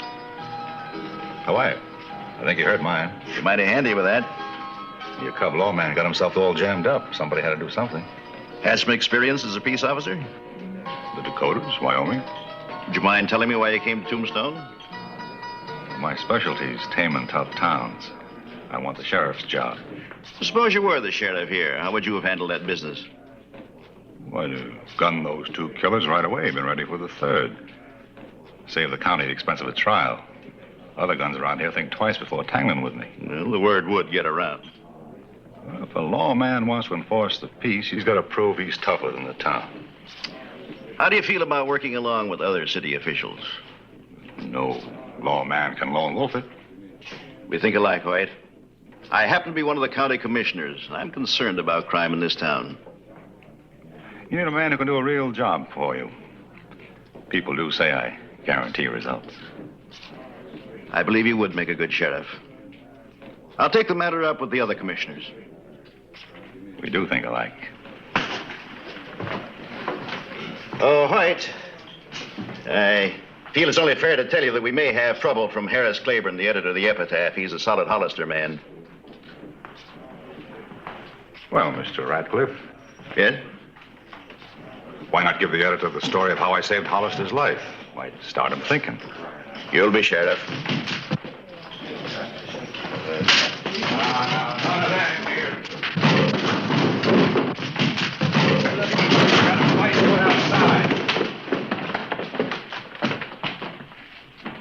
What's going on here?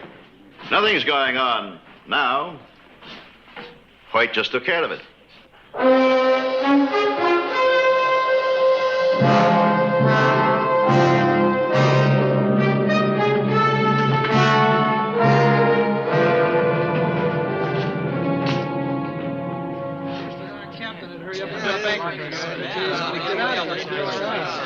What do you think, Bob? That man Hoyt sure handled Ellis. I was there. Some people are saying he might make a good sheriff. No, we almost lost Hollister. Might be a real good idea to keep a man like Hoyt around. Yeah.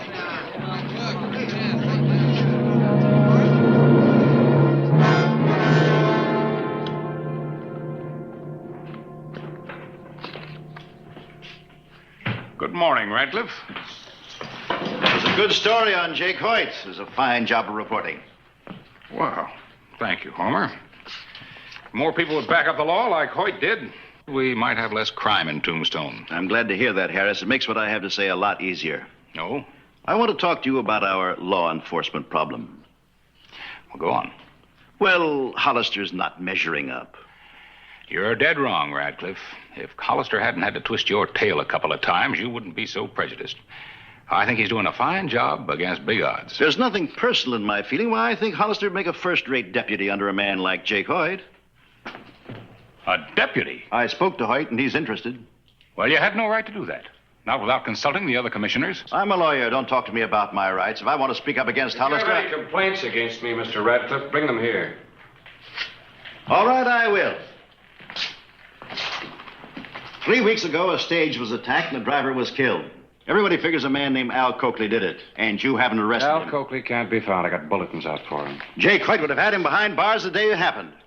I'm calling on you for action, Hollister. I'd better get it. He's found a new candidate for your job, and he intends to push it. Well, looks like Hoyt's quite a hero around town. I printed what happened, Clay. Yeah. And now I suspect he may have shot Ellis just to make a name for himself. But I can't print that. Not without proof. We do know that Radcliffe always wanted a sheriff he could control. Clay, just how much do you know about this, Hoyt? I'll let you know.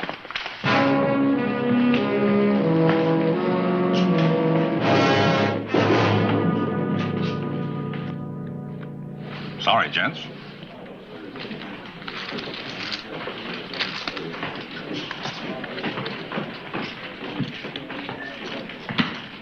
Hoyt? Hello, Hollister. I'd like to talk to you. Why not? Go ahead.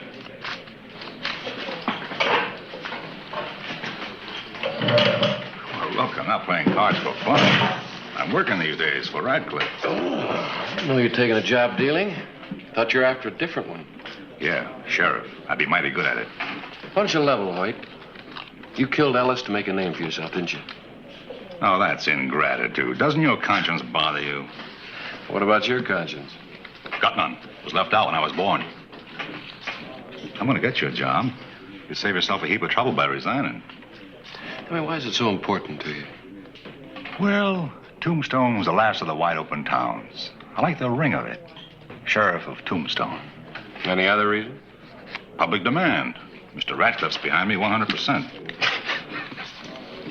Mr. Ratcliffe's always wanted a sheriff he could run. If you're suggesting... I'm suggesting that you get out of Tombstone. You know, for your sake, Hollister, I hope it doesn't come to gunplay between us. Well, don't force it.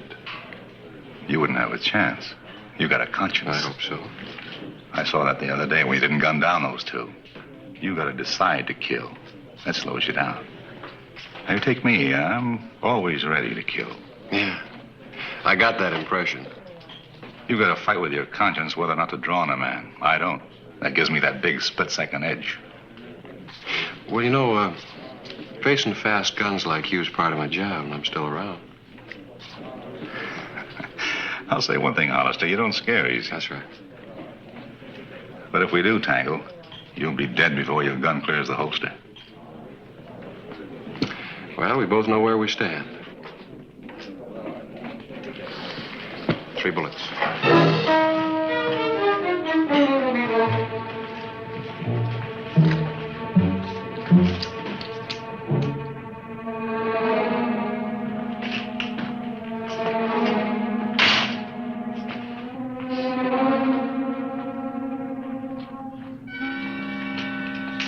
Well, just made the rounds on Allen Street. Everything's quiet. Those bulletins I sent out brought results, Charlie. Yeah? Al Coakley's coming through. Coakley. Noon stage. And maybe you can get a confession on that stage robbery. Yeah. Think I'll ride out to meet him. Take him off the stage outside of town. If there's gunplay, there's no use having innocent bystanders get hurt. You need another gun? Yeah. Right here.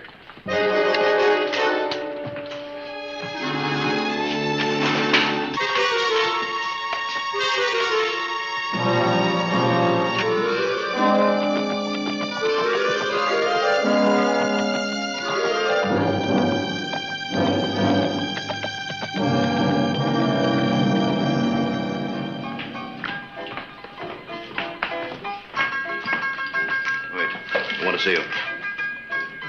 Table's closed. Table's closed. You'll cash in your chips.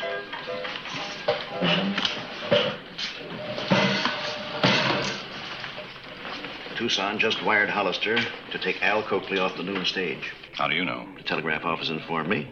After all, I'm a commissioner. Why are you telling me? Hollister will pick him up. I just saw Hollister riding out of town, right at a time when he's needed most. And so I'm calling a meeting of the commission and demanding an immediate ouster for Hollister. Now, hold off on that meeting. I'll haul Al Coakley off the stage. The duly constituted officer failed in his duty, so you were forced to make a citizen's arrest. What does this Coakley look like? According to the telegram, dark, square jaw, clean shaven, about 6 feet tall, lean, wearing a black suit. You sure got good connections. I hope the one I made with you isn't a mistake. Now, relax. I'll make you a good sheriff.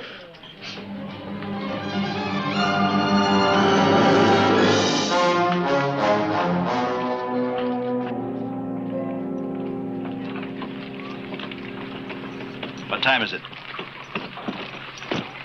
About 12:30. Almost a half hour late. Not nervous, are you? I am. I hope we're doing the right thing. Well, if Hollister can't do his job, somebody's got to. If you have to whistle, keep on the tune.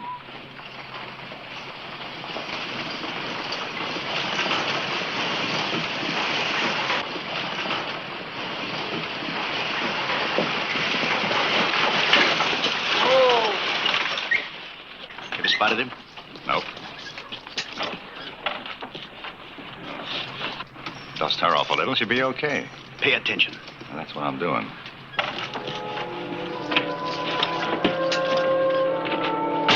Hold it.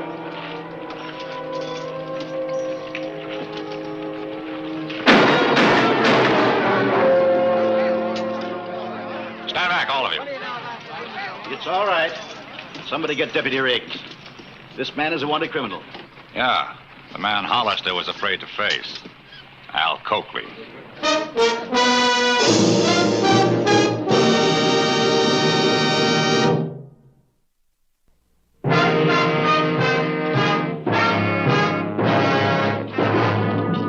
Charlie, I've had to print my share of grim stories in the epitaph. But this one stops them all. Al Coakley, Charlie. Log him up. Clay, while you were gone, Hoyt gunned down another man. Thought he was Coakley. What? Killed him as he stepped off the stage. You mean that Hoyt shot an innocent man? It was hard for me to believe, too, when Charlie first told me. Hoyt and Radcliffe left the stage. I guess they figured it was a chance to show you up by taking Coakley. They didn't know you were picking him up outside town. Why should they? Hoyt wouldn't understand taking an outlaw before he hit town. He'd want an audience. Well, the man was about Coakley's size. Yeah, it must have been George Butler. I got his identification when I stopped the stage. Anyhow, Hoyt killed him. He was a traveling salesman, Harris. Unarmed. Hoyt couldn't wait. He couldn't take the time to find out he had that gun out and he had to use it. How did Hoyt know that he was on that stage? I figure Radcliffe. He has his ways of getting information. Well, it's my job to protect lives, not to see them taken. An innocent man's dead because a gunslinger wants to be sheriff. Well, he's going to get his chance.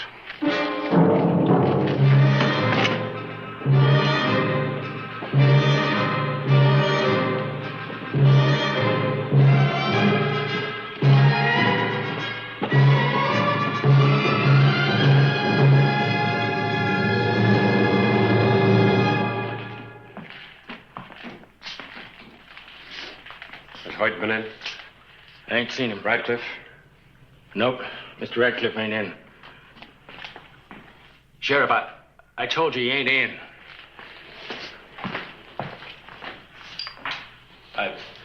I thought he was out.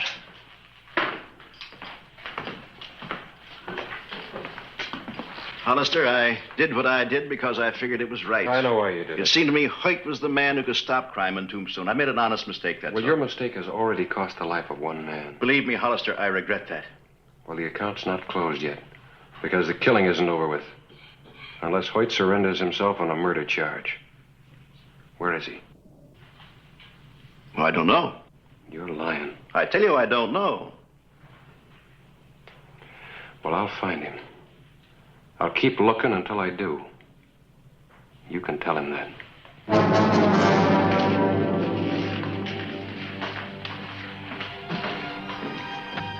Otis, come here. I tried to keep him out, Mr. Radcliffe. Get word to Hoyt. Tell him Hollister's out to get him. Say we've had enough gunplay and tell him he's got to get out of town.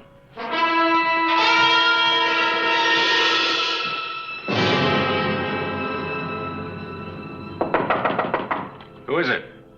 Otis. Come in. Sheriff's gunning for you. Radcliffe wants you to leave town. Oh, plan misfired, and that's enough for him, huh? Well, it's not enough for me. Mean you're going to shoot down the sheriff? Hollister's looking for me, isn't he? Yeah, but you can't. All right, he finds me, I kill him. It's self-defense. Yeah, but Radcliffe said I'm not taking orders from Radcliffe. With Hollister dead, nobody argues with me. Now get out.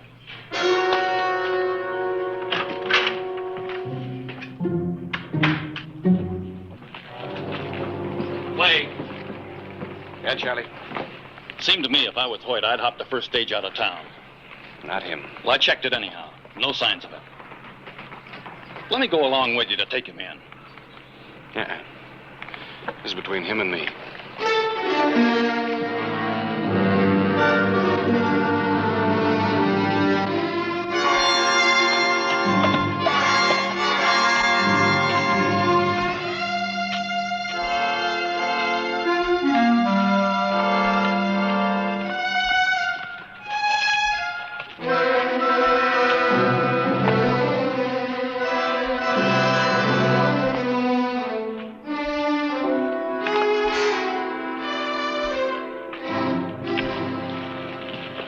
You just ride in. Yeah. You know Jake Hoyt. Yeah, I know him. I ought to. He won a lot of money off of me in a card game, and nobody's that lucky. Have you seen him lately? No.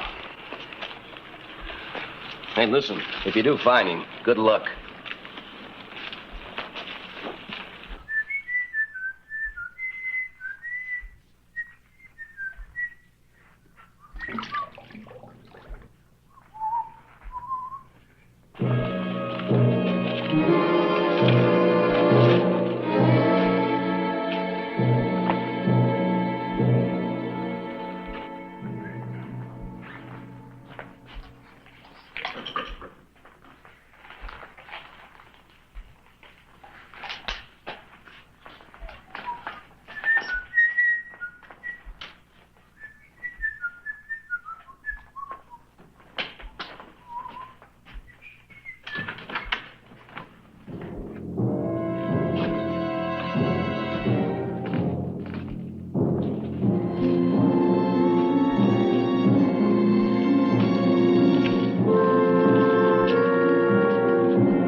Charlie, just how good is this Hoyt with a gun?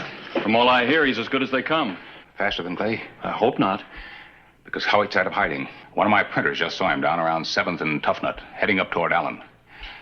There ought to be something we can do. This is Clay's fight. He wants it this way. Yeah, I know. But he needs every edge he can get. At least we can tell him that Hoyt's out of hiding and ready to meet him. Point is to find Clay. Well, I figure we'll have 2 chances if we separate. You start with 3rd, and I'll head down 7th. We'll both keep doubling back toward Allen. For the first time in my life, I'm thinking of shooting a man in the back if I see Hoyt.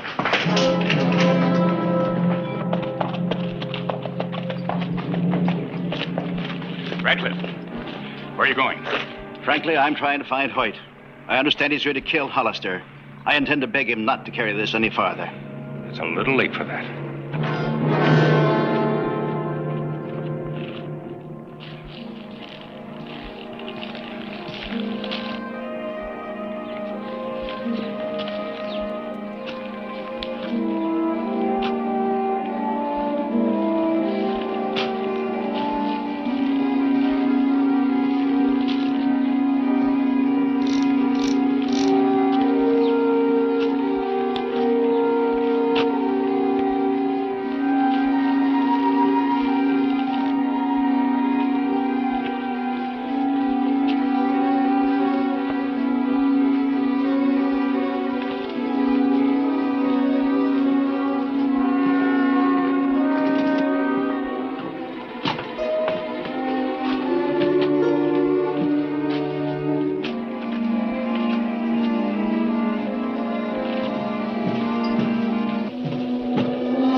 Hoyt's out on Allen Street. Where on Allen Street? Somewhere's around 6 by now, I guess. Probably coming along Allen this way. Thank you, Charlie.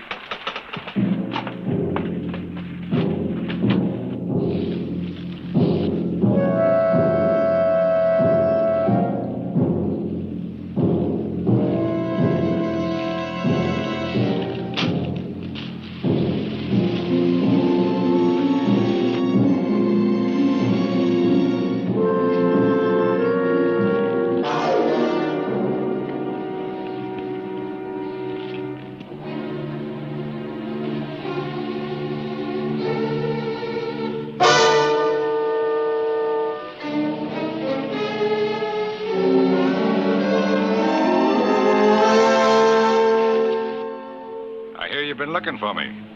Here I am. I'm going to give you a chance to submit to arrest. Nobody's ever arrested me. I aim to. You can try. Just remember that split-second edge. Your edge is gone, Hoyt. Either you're coming in or I'm going to draw on you. Make your decision.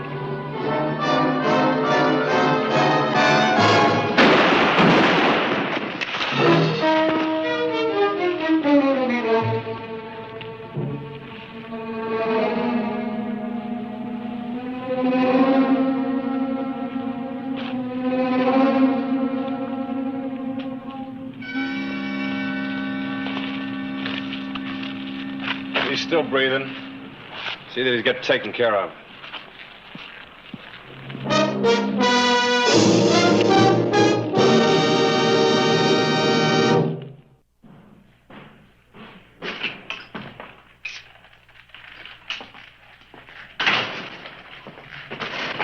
Doc Cunningham says Hoyt will live. There'll be a murder charge, and he'll need a lawyer. You mean me, the answer is no. It seems to me, Radcliffe, you and Hoyt were partners. At least that's the way it's going to appear in my editorial. You're writing an editorial about this? That's right. Maybe this will start the town taking action against you. And remind everybody that it takes more to make a good peace officer than just a fast gun. Yeah. But you wouldn't be a peace officer long without one.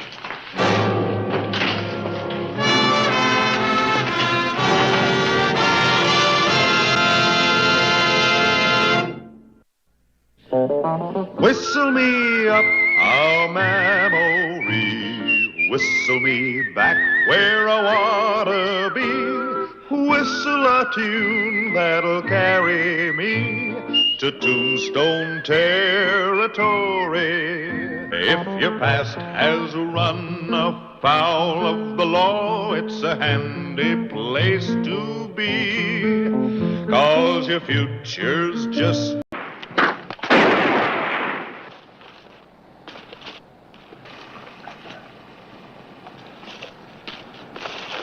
Gets the lit out, huh? Matt? Matt!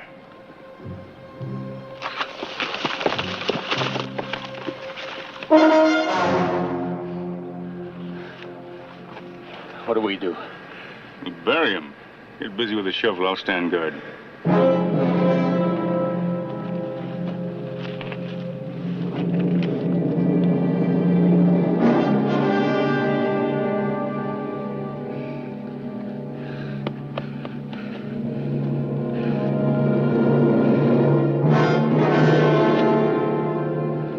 Look. Silver.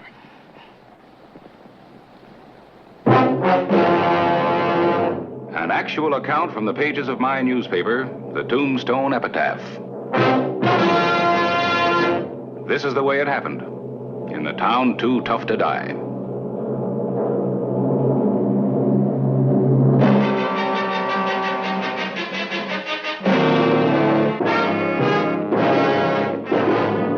Tombstone Territory.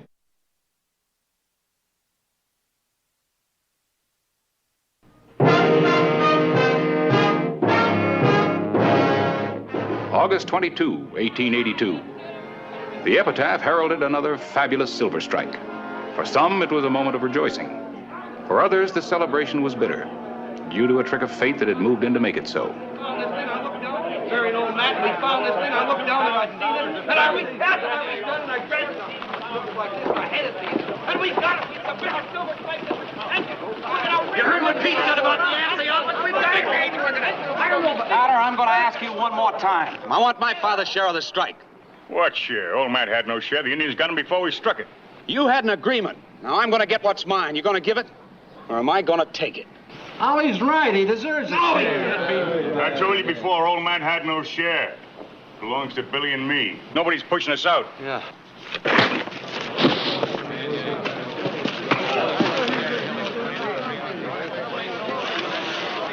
Get going. Quick!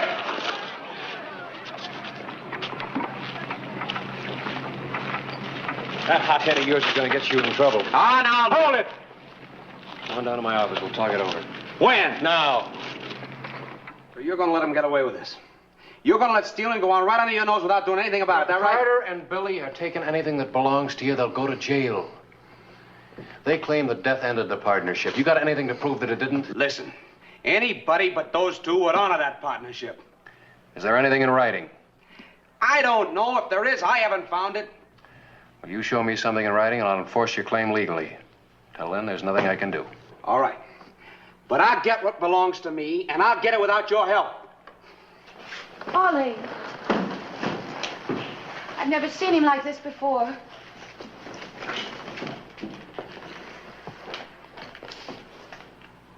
Ollie's right, you know. Sure he's right. But not legally. I was speaking about the moral right. That's what makes it tough. They're both right. One of them legally and one of them morally.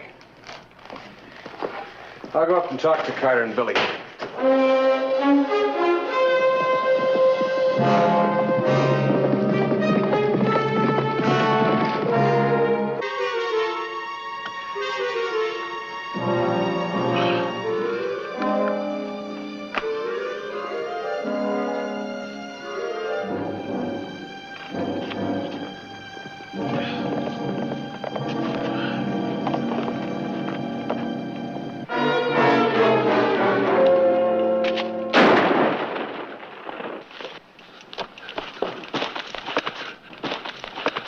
Who is it?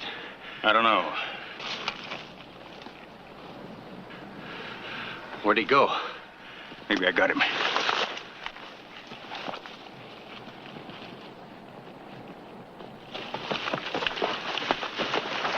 Drop your guns. Oh, we didn't know it was you, Sheriff. Doesn't matter who it was. There's free land around here. Anybody's got a right on it. Not here. We got a claim. Nobody's got a right here but us.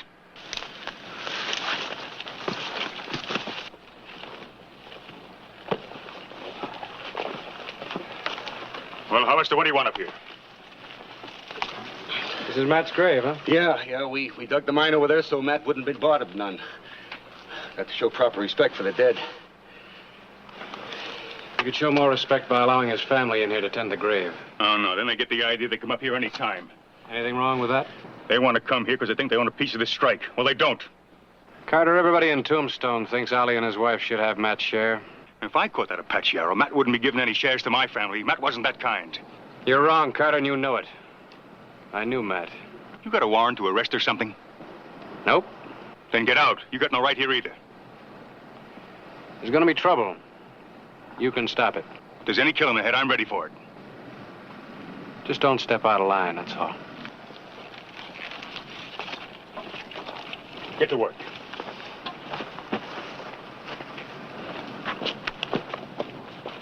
Maybe. Maybe what? Maybe we should give Ollie some. Wouldn't hurt nothing, you know. Just a little bit. You gotta fight for what you get, Billy. Nobody gives a hang for you and me. You gotta take when the time comes. The time's now. Yeah, you gotta take. Nobody ever gave me nothing, ever. You gotta take.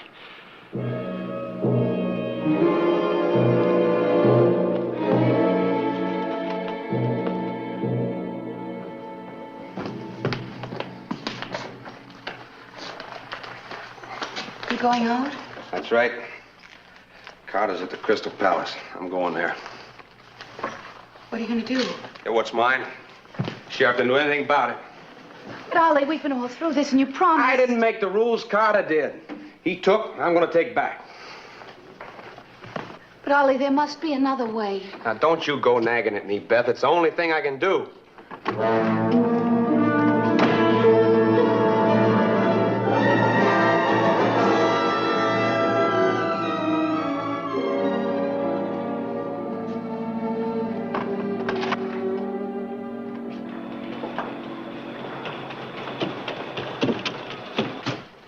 Ollie's gone to the Crystal Palace to force Carter into a fight.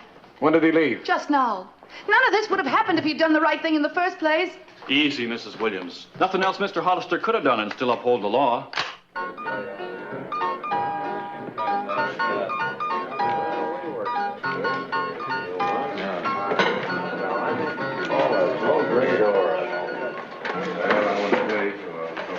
Oh, Ollie, we don't want no trouble in here. Don't we go along? No, keep her here.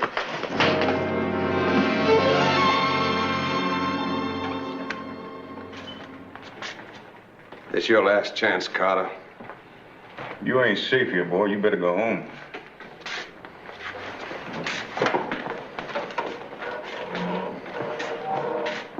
Draw. 3 cards.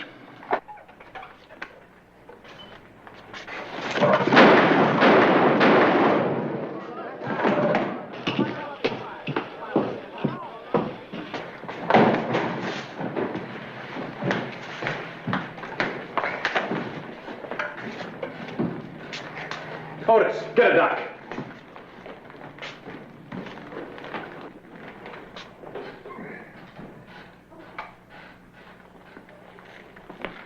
Give me some water and a rag. Give me a gun. I'll kill you, Carter. I'll kill you for this. I shot him in self-defense, Sheriff. What's your story, Harry? Was it self-defense? He's a no-good rat. No better than a claim jumper. But Ollie forced it. Anybody else got another burger? Ollie. Oh, Ollie.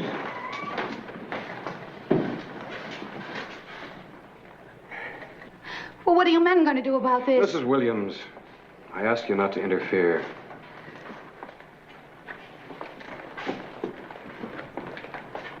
Now, wait a minute. I'm unarmed. Hold it.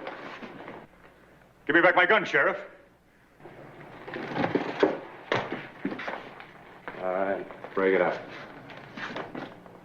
What kind of a lawman have we got here? Get going.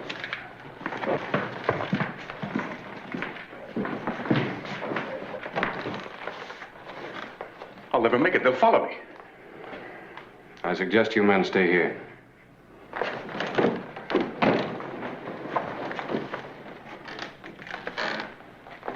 You only think you've had trouble before.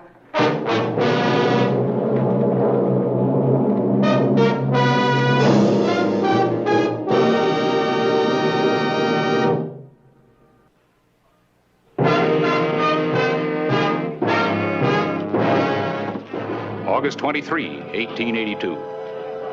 Angry miners formed on the streets of Tombstone. They were convinced that one of their group had been wronged.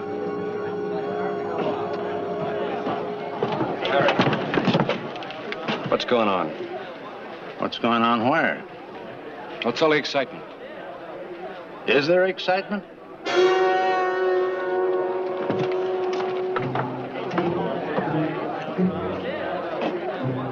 With her husband desperately wounded, Beth Williams succumbed to the spirit of the mob.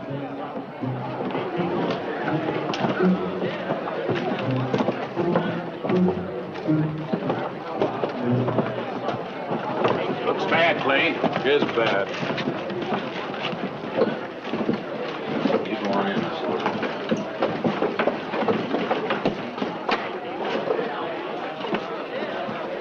We don't need your protection, Hollister. Just a peaceful meeting. Just talk. Nothing wrong with that.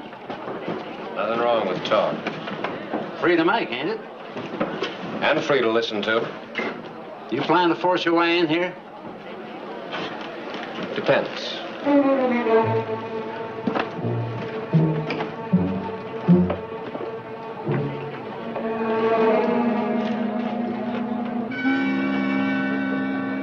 But when an innocent man like my husband, whom you all know, is shot trying to protect his rights, well, it's time something was done about it. What chance do we have if the sheriff refuses to back us up? How long are we going to stand for it? When will something be done? Ollie and I need your help. Can we count on you?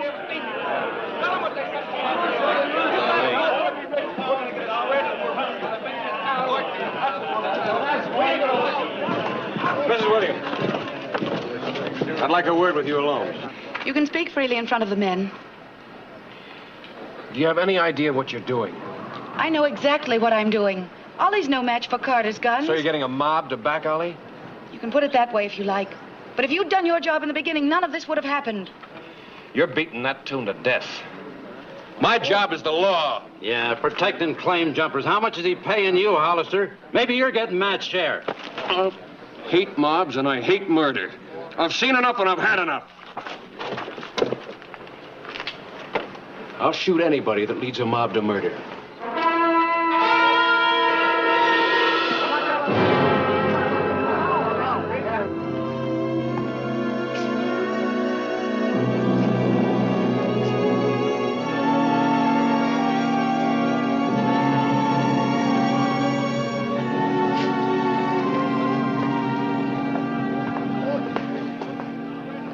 I've sounded out a few men to act as deputies. Any luck?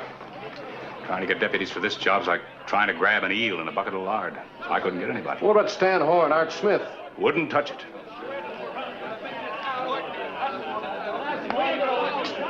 They're getting uglier by the minute.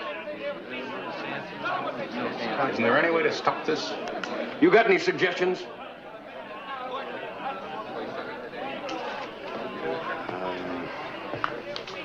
I don't know. When respectable people start taking the law into their own hands, I must have messed up somewhere. Oh, don't blame yourself. What you face would tax the wisdom of Solomon. Why is it the law so often seems to be on the wrong side? Well, if they just give the law a chance, it'd catch up. You can't stop a mob with just a shotgun. There's got to be a way. And I got to find it. With all the land around here, it's too bad a man can't find a piece of ground to rest in without everybody fighting over it. What did you say? I said it's too bad a man can't find a piece of ground to rest in without everybody fighting over it.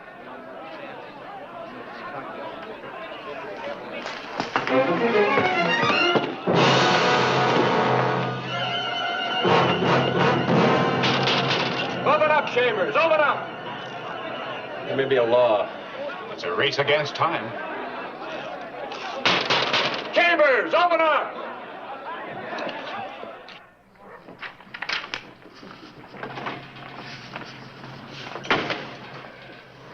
Well, it's something new for you, up with the roosters. Well, I'm a newspaper man, Clay. I can't sleep with my town about to blow up under me without trying to do something about it. Did you?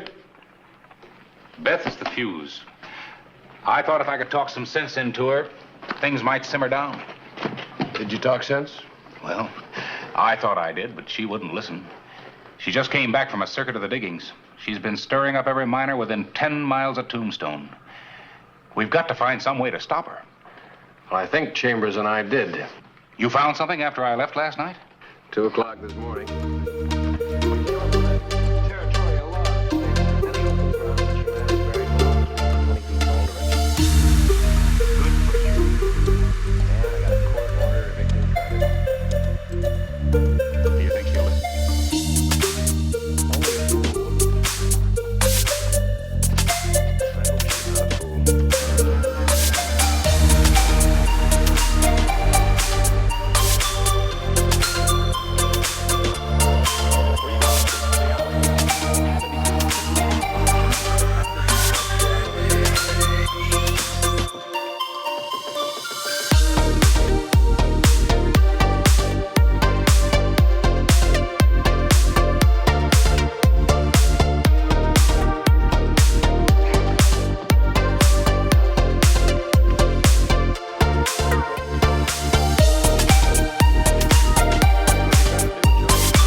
You're being a fool. There's going to be trouble, and only you can stop it. And if you don't, men will get killed.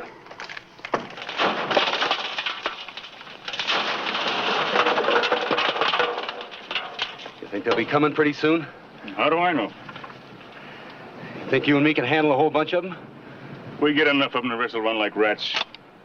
We'll keep working.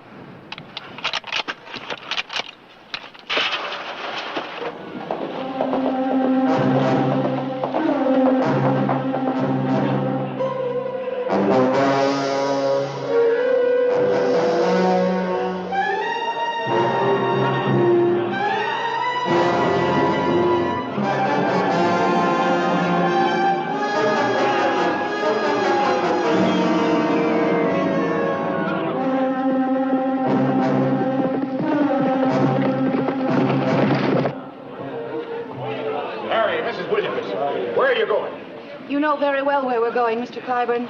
We're going to see justice done. Justice never came from taking the law into your own hands. Wait. Clay Hollister rode out to the mine. He's your lawman. Let him handle this.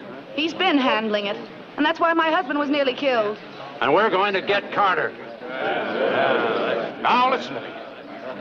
Every one of you listen. If Carter is killed, every one of this mob, every single one of you is guilty of murder.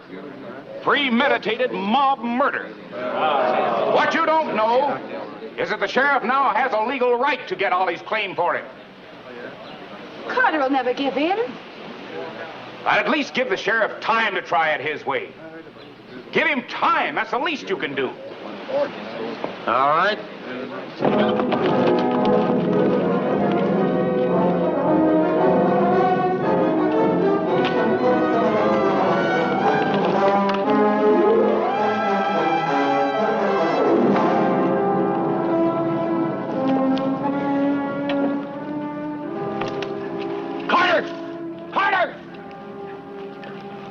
What do you want?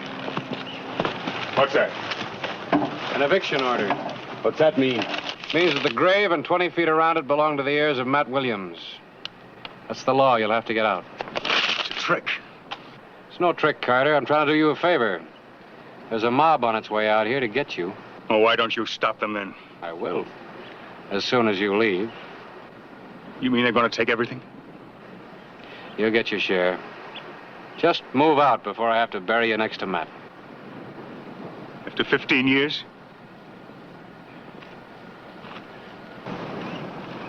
Fighting desert under Indians. After making my strike.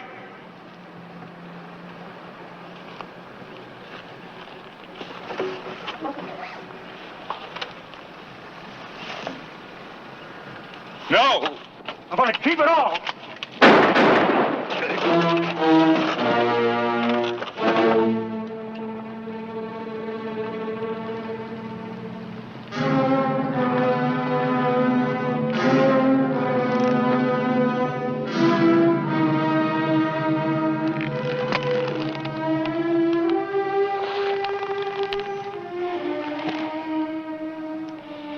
You try to do a job and you end up taking a life. Time's up, Mr. Clyburn. And so's Carter's. Let's go. Wait, this is wrong.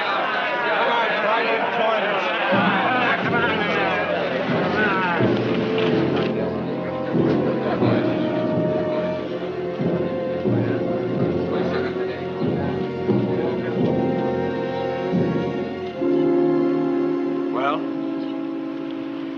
you wanted blood, didn't you? You got it. What's the matter? Why so quiet? You'll do anything for silver, won't you? You'll get your share, Mrs. Williams. Billy will get his. If he's got any family, they'll get theirs.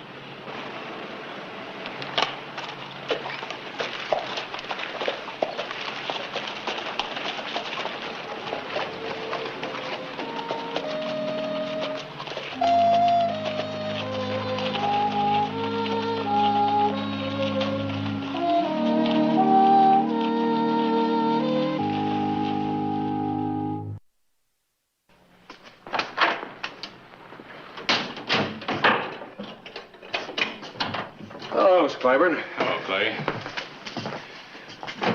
Well, I guess I'll run this notice in the paper again. Oh, no answer from Carter's heirs yet, huh? Nope. And we've given him every chance to come forward and claim his share of the strike. Either Carter has no heirs, or they're too ashamed to come forward and admit it. Mr. Clyburn? Well, hello, Charlie. Clay saw Ollie and Beth up at their claim today. Oh, yeah? Yeah, she's trying to get up to courage and wanted to know. What did she want to know, Charlie? Well, if it would be all right if she came in to apologize. In time, when I forget there was a needless killing. I wonder if she's to blame. Whether it's silver or gold or anything that smells like money. There's always a scent of death about it in Tombstone.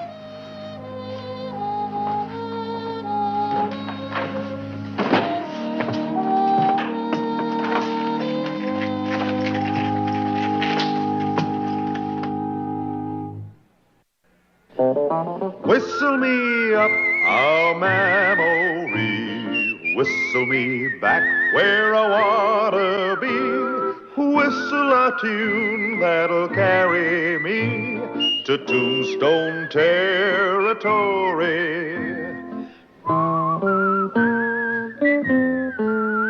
If your past has run afoul of the law, it's a handy place to be.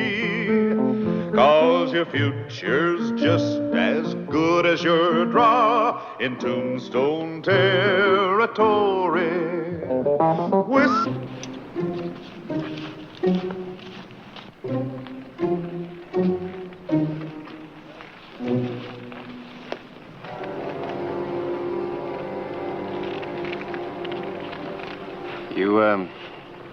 You been on the trail long?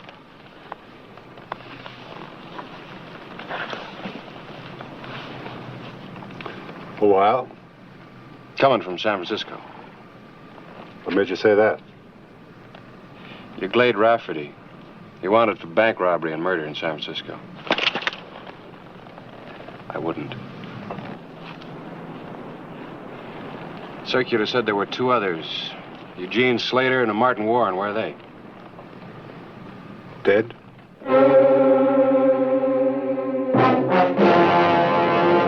An actual account from the pages of my newspaper, the Tombstone Epitaph. This is the way it happened.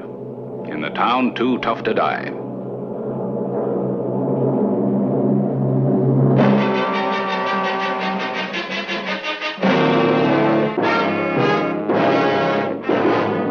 Tombstone territory.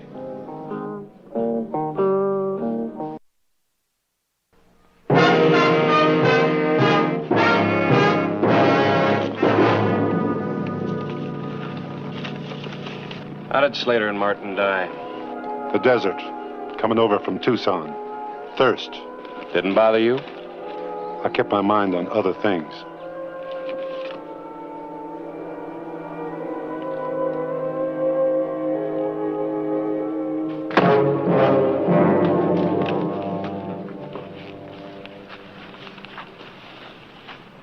I thought you gentlemen died of thirst on the desert. The afternoon of July 29, 1881. Clay Hollister hadn't checked in at his office since early morning. His whereabouts was a mystery.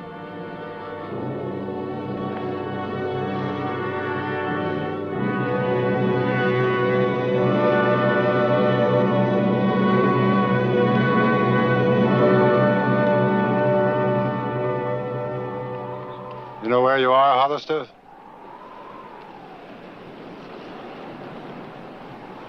Yeah. 3 miles south of Tombstone. Old Wedlock Road. Do you know why you're still alive? I'll help you. You want to get across the border to Mexico. Without taking a regular trail. And without running into Apaches. We can't do it alone, Hollister. We don't know the country. But you do.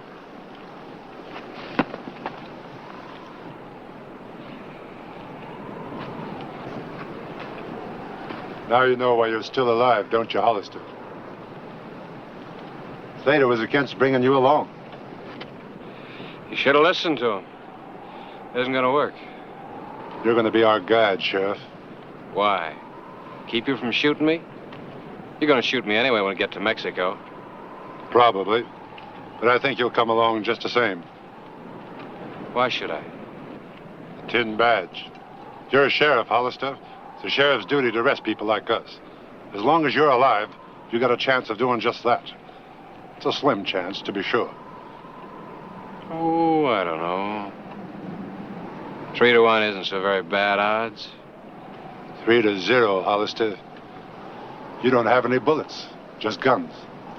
We figured it wouldn't look good if you run into somebody and you weren't wearing any. Go on, check them. I'll take your word for it. We even stole a horse for you. You ought to be grateful. Show the proper spirit.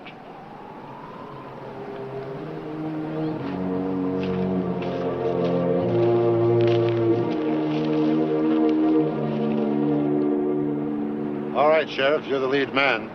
Next stop, Sonora, Mexico. You know how far that is? It's only about 50 miles. A broiling desert. We're packed for it. Enough? More than enough. Food, water, happy? I'll be happier when we get to Sonora. All right, Sheriff, let's go. I'll ride behind him. You even think tricky and you're dead. I guess he means it, Sheriff. Like I said, Slater's against this whole thing. I'd mean it even if the plan were my own idea.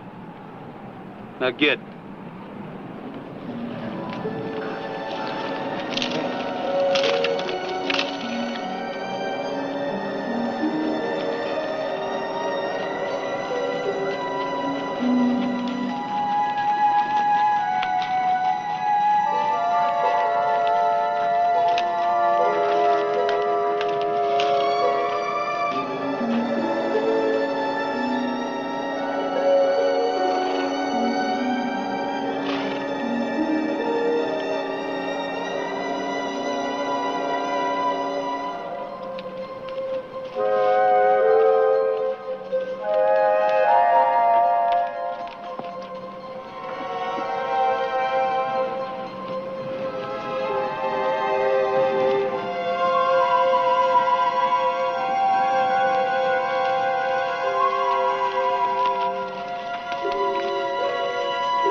We'll take turns stand and watch. Except you, Hollister. You get to sleep right through. Tonight.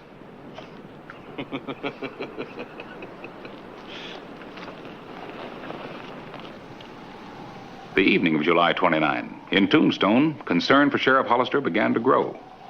There was no clue to his disappearance.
Glade!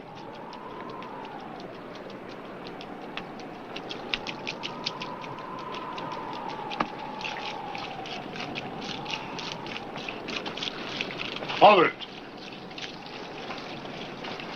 He was drinking the water. He's crazy. It was open, pouring out. He must have done it. Shut up.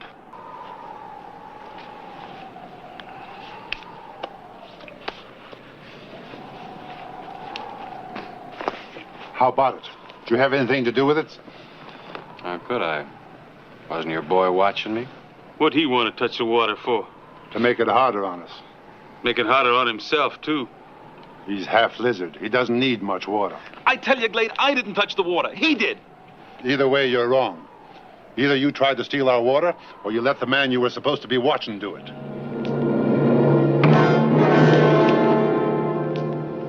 Now go see how much water we lost.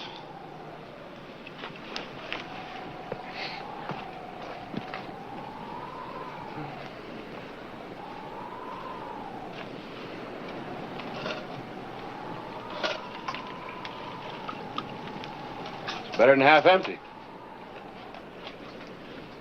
You know, personally, I think you did it. Rafferty, nobody, even if he's all lizard, can live on the desert without water. You could. You know all about the desert. You know how a man without water can survive by squeezing the moisture out of the heart of a cactus plant. Well, I know that too, Hollister. And even if your plan had worked, you couldn't have won. And you won't win. Now go get some sleep.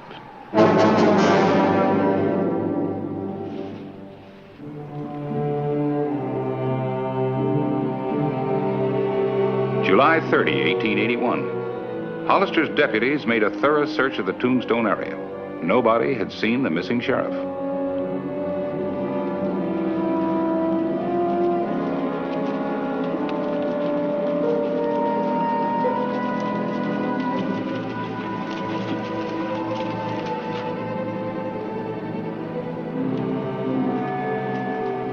Hold it.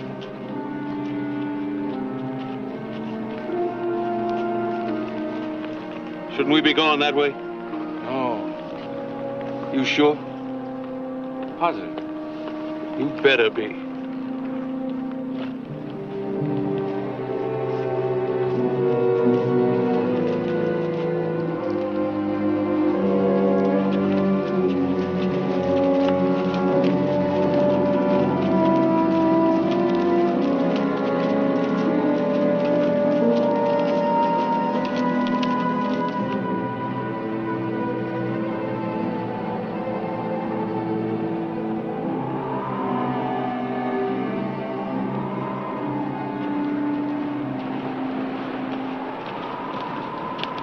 Hold it, Hollister. Pretty smart, aren't you? What is it? A rider.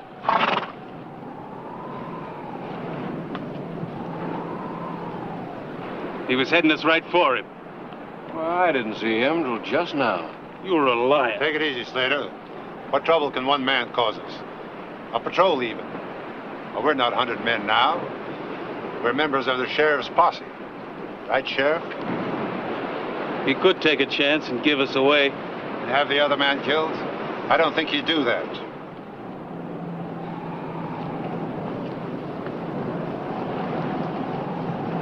Howdy, man. Hello. Don't be unsociable, Sheriff. Howdy, Sheriff. Name's Mitchell, prospector. Hollister, glad to meet you. Did you see a lone rider back there, Mr. Mitchell? We're looking for a tall man on a sorrel mare. No, ain't seen a soul since I left Tombstone. Tombstone? Tombstone's back there. I'm afraid you turned around, son.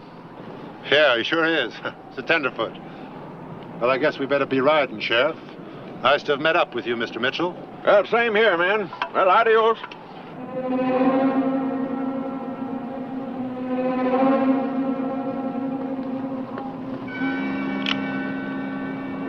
He'll be out of earshot in a minute.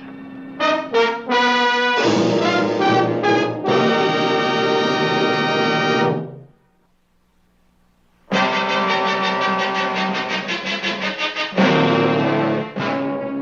old man's out of earshot. What are we waiting for? Not a thing. We're not going to shoot him. Why not? We still need him to get to Mexico. Are you crazy? He almost brought us right back to Tombstone. He emptied out half our water. How many chances does he get? As many as we give him, I guess. Losing the water was your fault, Warren. Being led around the circle was everybody's fault. Letting him live is gonna be your fault. I say he goes right now. And I say you get no say. I thought we were partners. You thought wrong.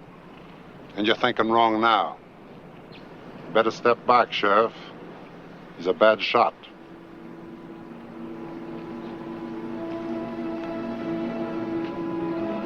You can still have another chance, Slater.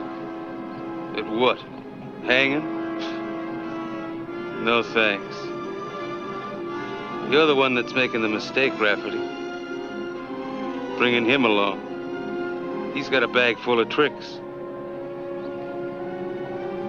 I say we kill him. You said that before.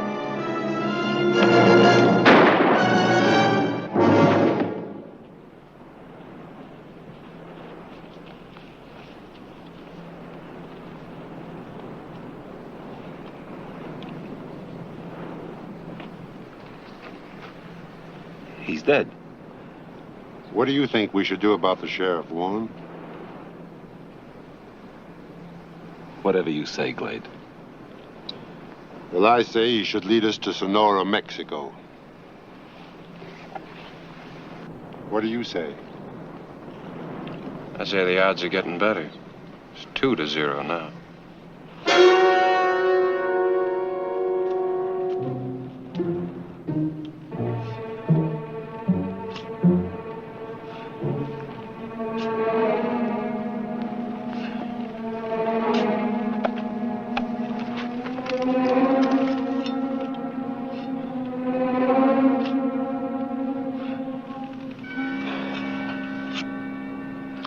Funeral's upset you, Warren? Not if it isn't mine. Can I have some water? Later. Okay, Hollister. That's enough. Up. Hold it. Get up. Back over there. Warren. Yeah. Watch him.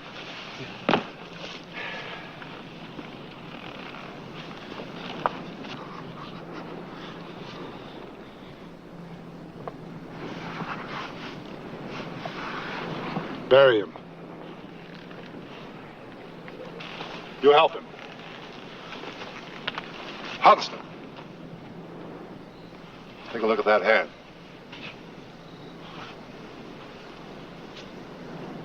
What's the matter? So much fuss about one little bullet. You got lots more to play with, haven't you? Sure.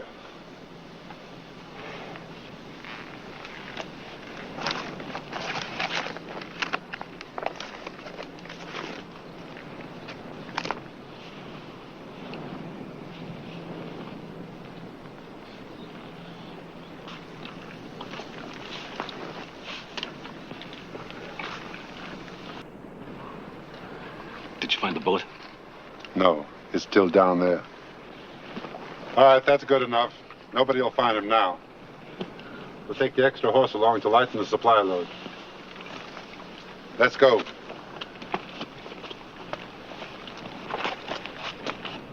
South.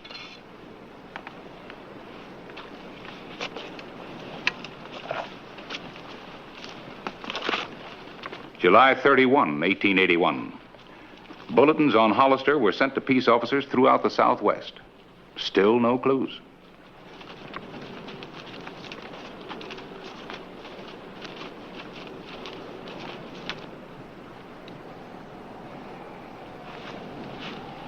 What's that? What's what? In your hand. Open it. Didn't we do that once before? Well, let's do it again.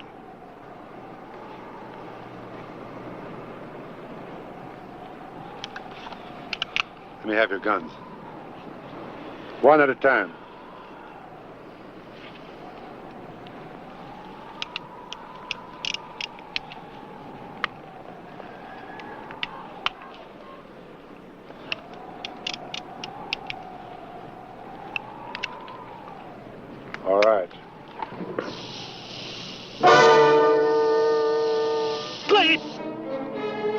Don't move, Warren.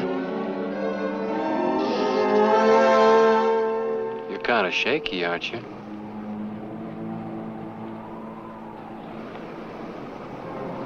Come on, you'll still have a gun.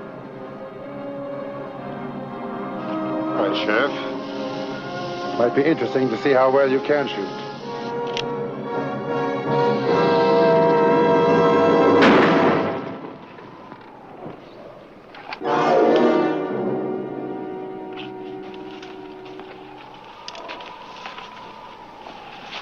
Much obliged. All right, let's go.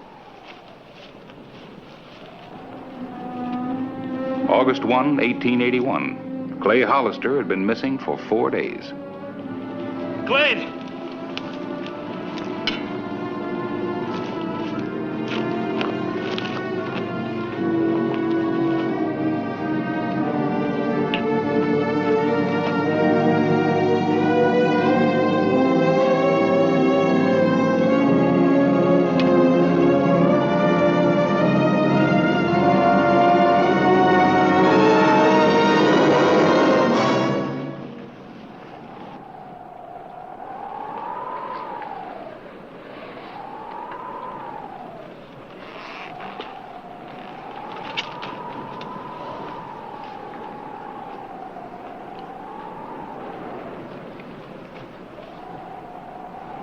Is he dead?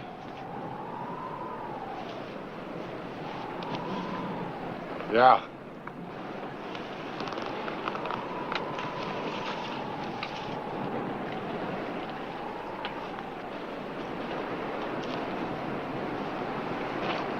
Odds keep getting better for me, don't they?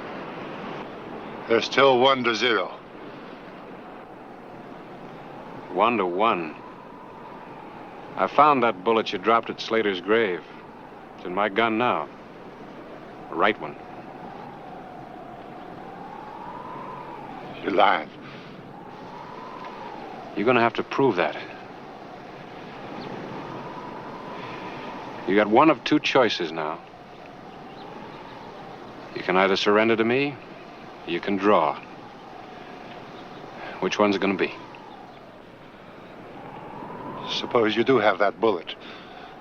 You've only got one shot. That's true.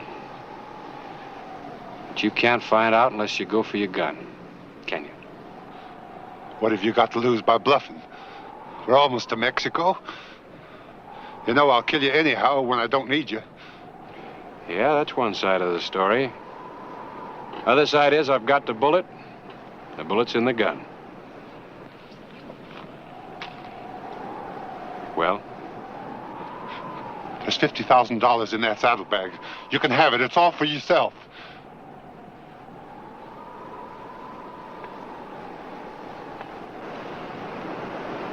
I don't call your bluff.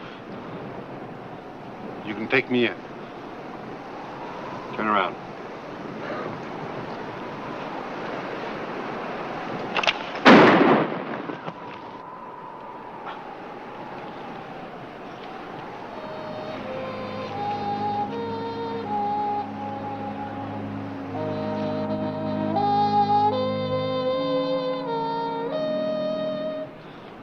Had to find out.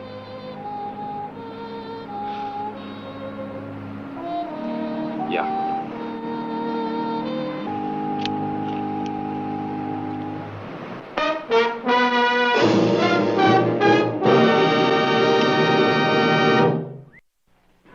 August 3, 1881.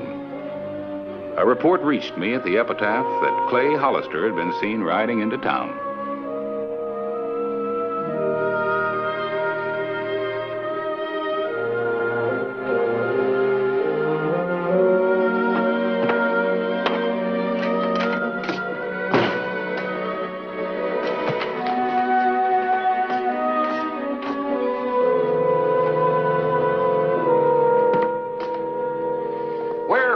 Nation have you been, Clay?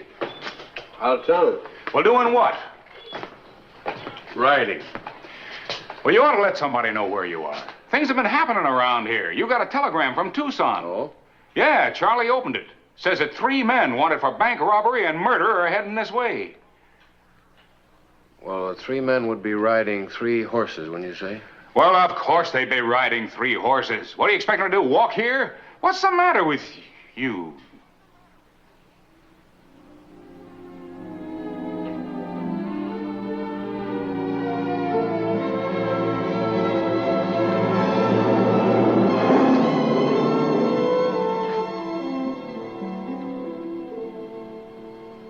Oh, must have been quite a gunfight. 1 bullet.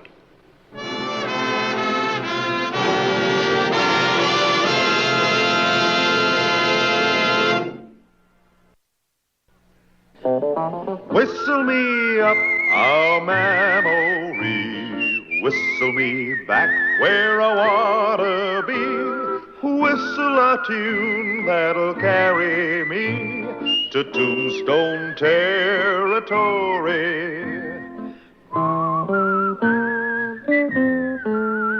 If your past has run afoul of the law, it's a handy place to be, 'cause your future's just as good as your draw in Tombstone territory. Tombstone, Arizona Territory, June 4, 1885.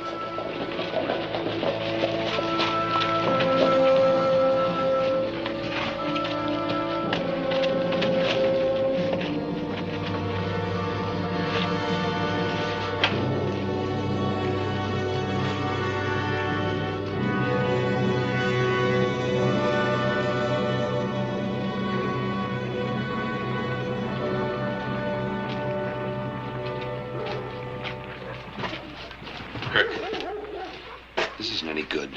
Can only cause you trouble. When I make trouble, it's usually for the other fellow. You've been my partner long enough to know that, Monty. Kirk, if you'd only use your head. Walk like a man. Be one.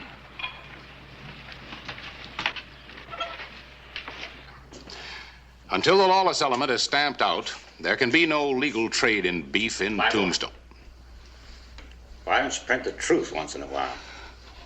Well, Stevens, we were just talking about you, weren't we, Charlie? None of your sarcasm, Clybourne. Kirk's one of the biggest cattle brokers in town. When he talks, you listen. The sheriff's been hounding hard-working cowboys, calling them rustlers. The people knew the facts about Hollister, instead of the lies you print in that filthy sheet. Get out of my office. Now, do you promise to print the truth? Well, now that I've always done. All right, if you're going to print lies about me, I'll see that you don't print anything at all.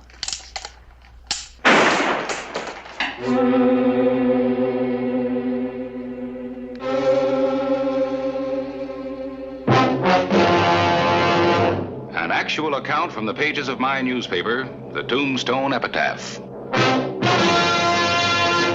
This is the way it happened, in the town too tough to die.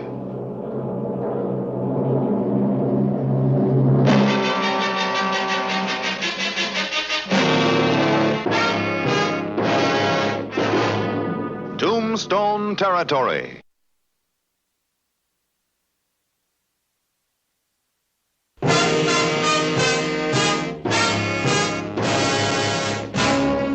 On that morning of June 4, 1885, it looked as if the publication of the epitaph was coming to a violent halt. Monty, get the boys and tear the place apart. I have a better way. The only better way would be to hang Clybourne from the nearest pole. Set up a headline, Harris. Cattle broker splattered by buckshot. Just what were you all planning? To wreck the epitaph. My partner and I were just explaining to Mr. Clybourne that we disagreed with his policies. Oh, well, that's all right. So long as you do it peaceably. You ain't so peaceable, running my best beef suppliers out of the territory. All your beef suppliers are rustlers. Everybody in town knows that. Because he tells them. You push people around, he turns you into a tin god for doing it. Get out.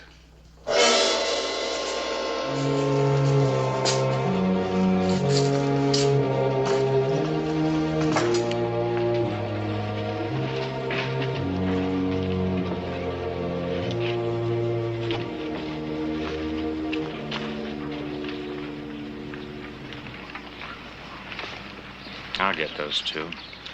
Trouble with you is you can't forget your past. My past? At least I didn't spend all my time in all the saloons back east. Kirk, you're going at this all wrong. I know all about fighting newspapers. I used to work for one.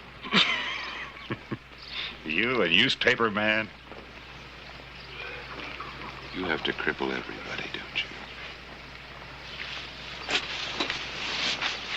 you? On your way to the Crystal Palace.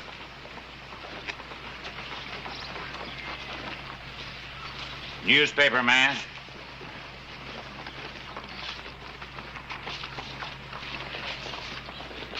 Why do you put up with him? He's not like you and me, Jeb. He's got education. If that's what education does to you, I'm glad I don't have none. Well, they always told me that my editorials had holes in them. I'd sure hate to see the doctor digging bullets out of you. Well, now, you know, so would I. Harris, why don't you stay out of the fight for a while? You know, I'm hurting him. Rounding up the rustlers, cutting off his beef supply. He'll just bring in you rustlers, and he knows where to find them. He used to do plenty of rustling himself. That's true, but it was never proven. Well, there wasn't as much law then. Now he's respectable, powerful man with a lot of money. He wants control of this town. He won't get it. We got to fight him on a lot of different levels. This is important. And so's this. Never underestimate the power of public opinion or a newspaper's effect on it. Sometimes it goes off with a bigger bang than a gun.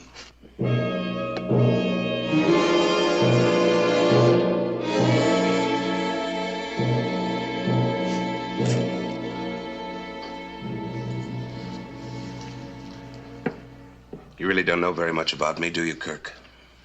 Oh, what's there to know, Monty? How many quarts a day you can put away?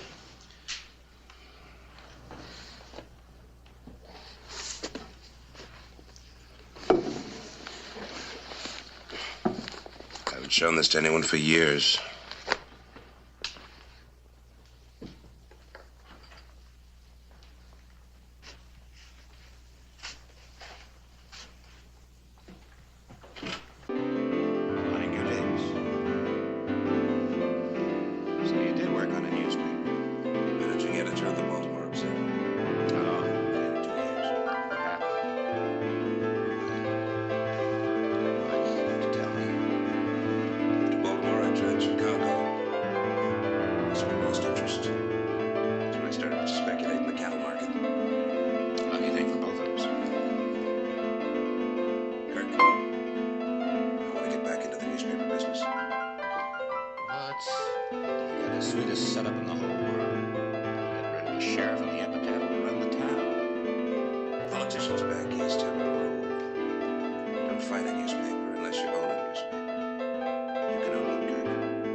How come after all these years you got the itch again?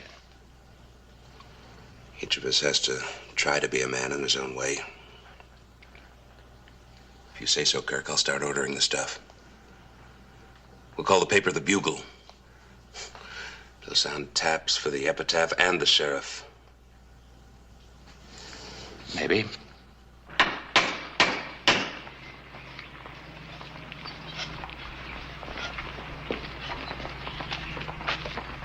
Well, we got a sign. We're in business. Finest printing equipment money can buy, right, Monty? Take a look. I've seen them come and go, but only the epitaph stays in business. Not this time, mister. Good morning. Oh, Ray, wait till you read the Bugle, Claiborne. Oh, I don't mind competition. I only hope your paper has more integrity than your catalog. Come and get the first issue of the Bugle this afternoon. Free with these handbills. Compliments of Kirk Stevens. You know there's no shooting in the town limits. Give me a gun. You'll have to get it. Folks, listen.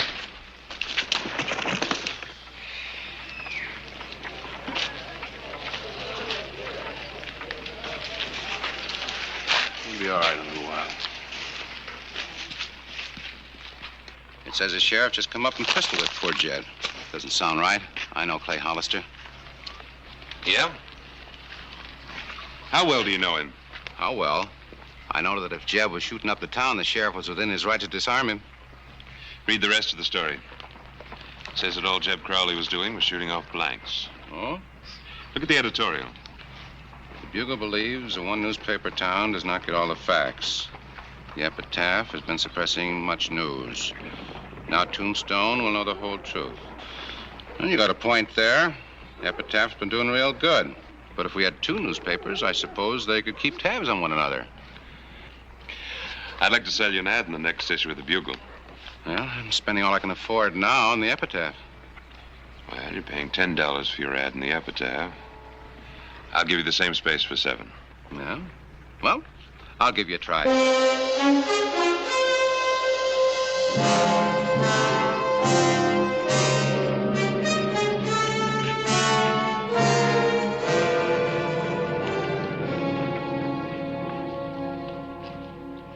You're a lawman by election only, and that newspaper can turn public opinion against you. Clay, this is Todd Murphy. Met him up at the OK Corral. He needs some help. What kind of help? Had 20 head of cattle stolen. How'd that happen? I was driving some strays to catch up with the main bunch. 2 men jumped me, knocked me cold. When I woke up, no cattle. Where was it? About 5-6 miles out of town. You show us, huh?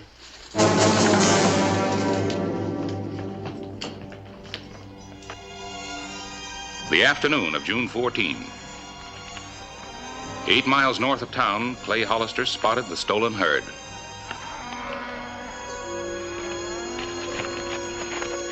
And the rustlers spotted him.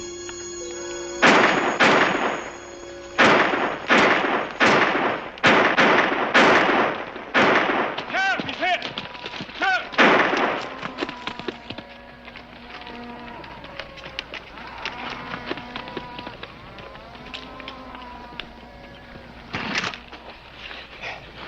Here, Jimmy. Let me see that shoulder. Is he hurt bad? Painful. Bullet went clear through. Jimmy, if we catch your horse, you think you can make it back to town alone? Sure.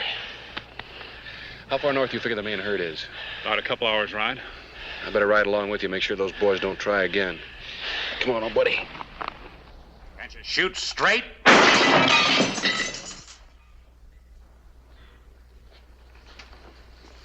Like that. Go on. Well, the sheriff and the other guy drove the herd off. We figured it didn't pay to follow. You were right. You can't fight Hollister with 6 guns. We'll get him. Nobody saw where the cattle went but you? That's right. The deputy rode back towards town. You had the ownership papers with you to prove you were in rightful possession of the cattle. We worked the way Kirk taught us to.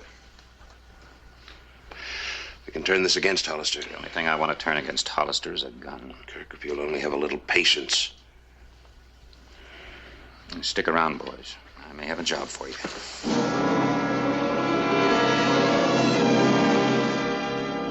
I know Clay Hollister couldn't be up to anything, but just the same, why was he so anxious to get rid of Jim? Where's the herd now? Excuse me. It's up north, if you care to look. Clay, no offense. This was just about the rustling and... And what? Nothing, Clay. Nothing.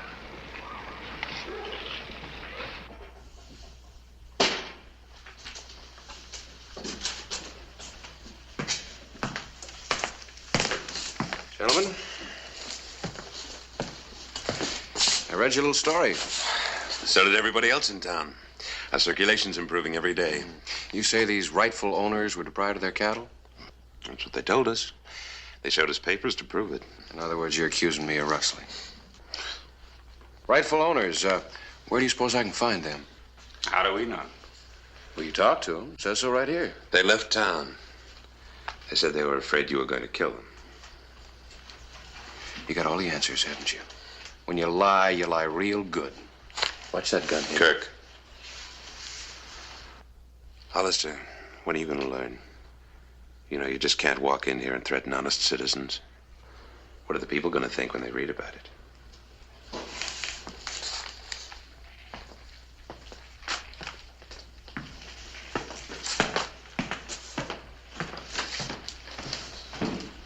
If it weren't for you, he'd be lying dead right there. We're killing him with words. Seen this? Mm-hmm. I'll say this. Somebody over there knows how to put out a paper. Harris, when are you going to lower your subscription rates to match those of the Bugles? Wish I could. It's impossible. Maybe they've discovered a new law of economics. How to show a profit while operating it under cost. Well, it seems to me like one man should be able to put out a newspaper just as cheap as another. Kirk Stevens is paying for the losses of the Bugle out of his cattle proceeds. Maybe Stevens is just a good businessman. Anyway, you can't expect us to pay extra for the epitaph when the Bugle's just as good. And maybe a little more impartial. Impartial? How do you like that?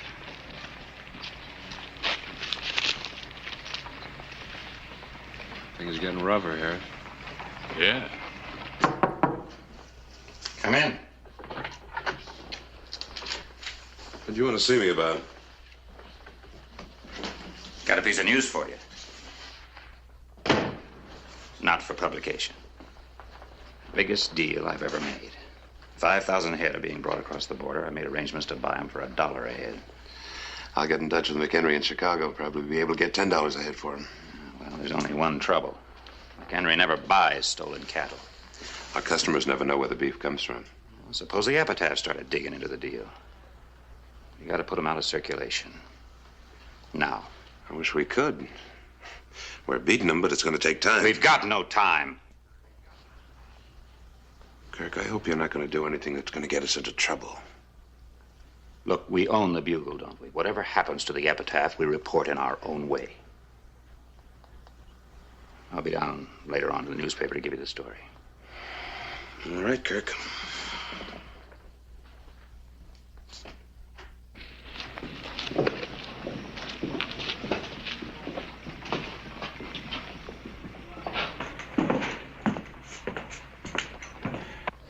Well, that's it, Fred. Let's get out a paper, even if we have lost half our customers.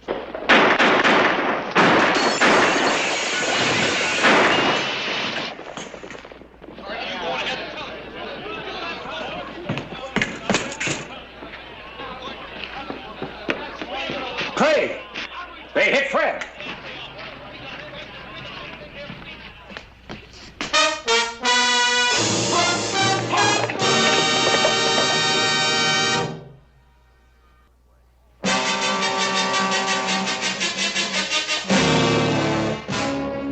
June 20, 1885. Fred's body was moved to the undertaking parlor.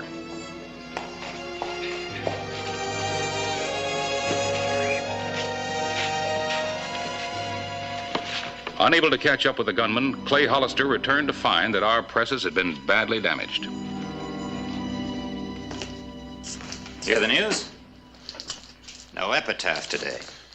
Sure, I heard about it. I've already written it up.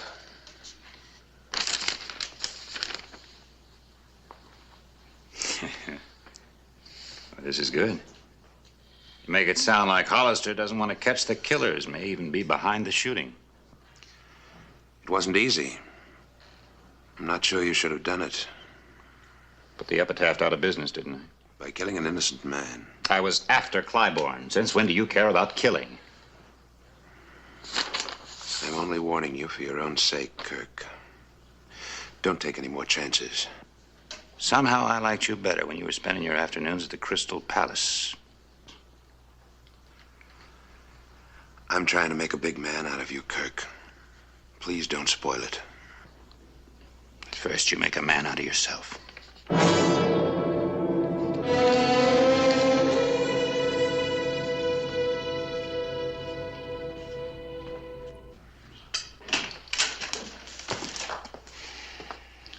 Clay, you've just got to face up to what people are saying.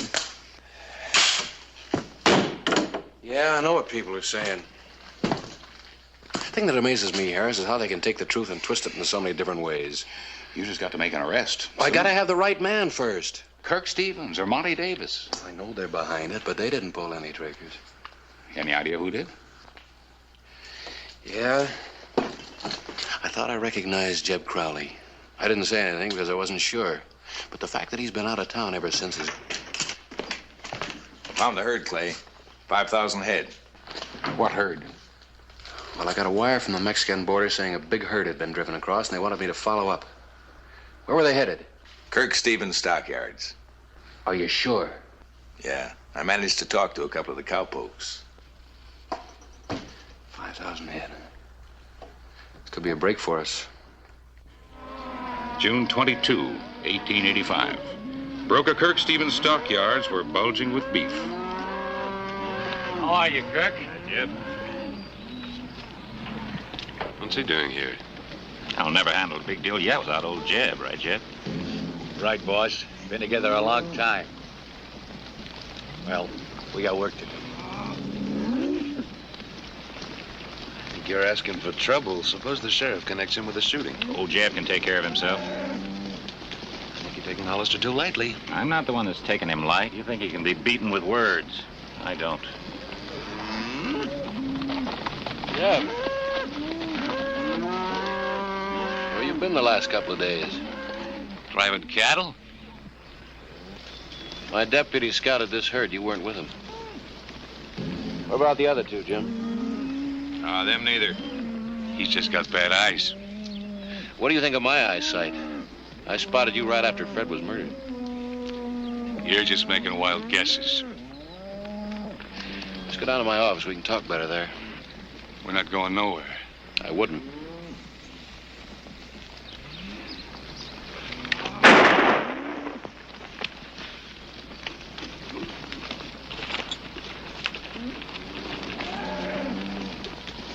He's still alive. Get a doctor, Monty. If you didn't have that gun pointed at me, I'd kill you right now. I'm gonna leave Jeb in your custody. I'm not worried about you going too far. You two. You. Come on. Jeb better not die.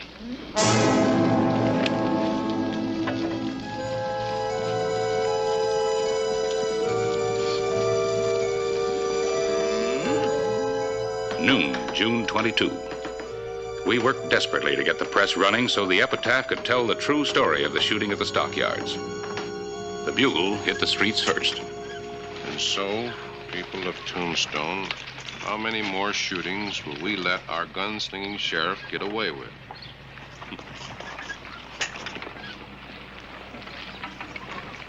What do you think?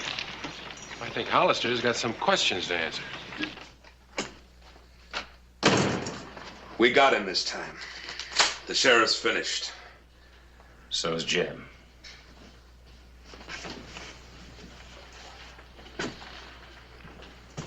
What are you gonna do? He was one of my boys. The people will take care of Hollister. They'll throw him out of office. Kirk, you go after Hollister now and you're gonna ruin everything. Everything the Bugle and I have done for you.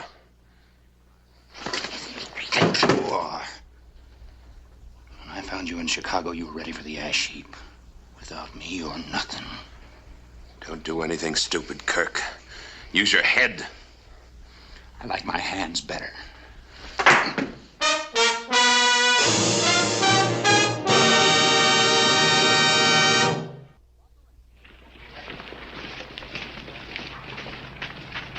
Hollister? We want to talk to you.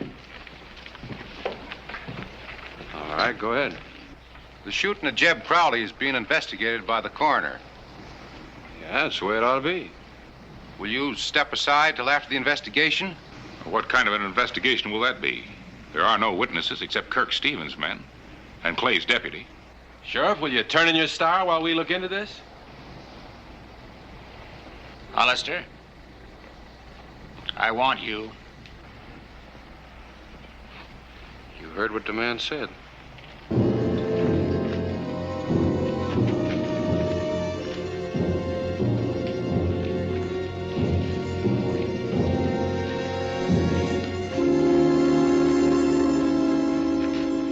You killed one of my boys. That's right. He drew on me. And you're a liar.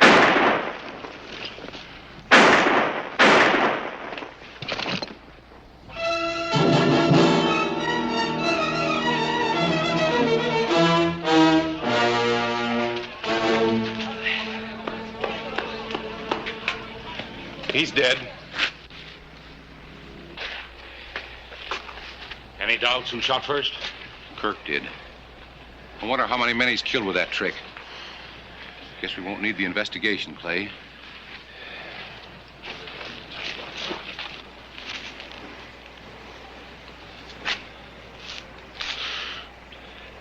And he wanted to own the town. Now all he's got is a piece of Boot Hill.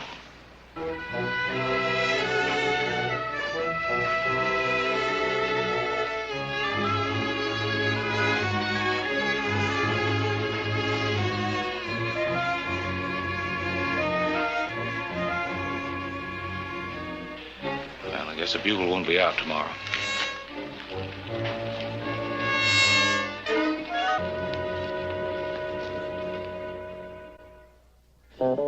Whistle me up a memory, whistle me back where I wanna be, whistle a tune that'll carry me to Tombstone territory. If your past has run afoul of the law, it's a handy place to be. 'Cause your future's just as good as your draw in Tombstone territory. Whistle me up a memory, whistle me back where I wanna be, whistle a tune that'll carry me to Tombstone territory.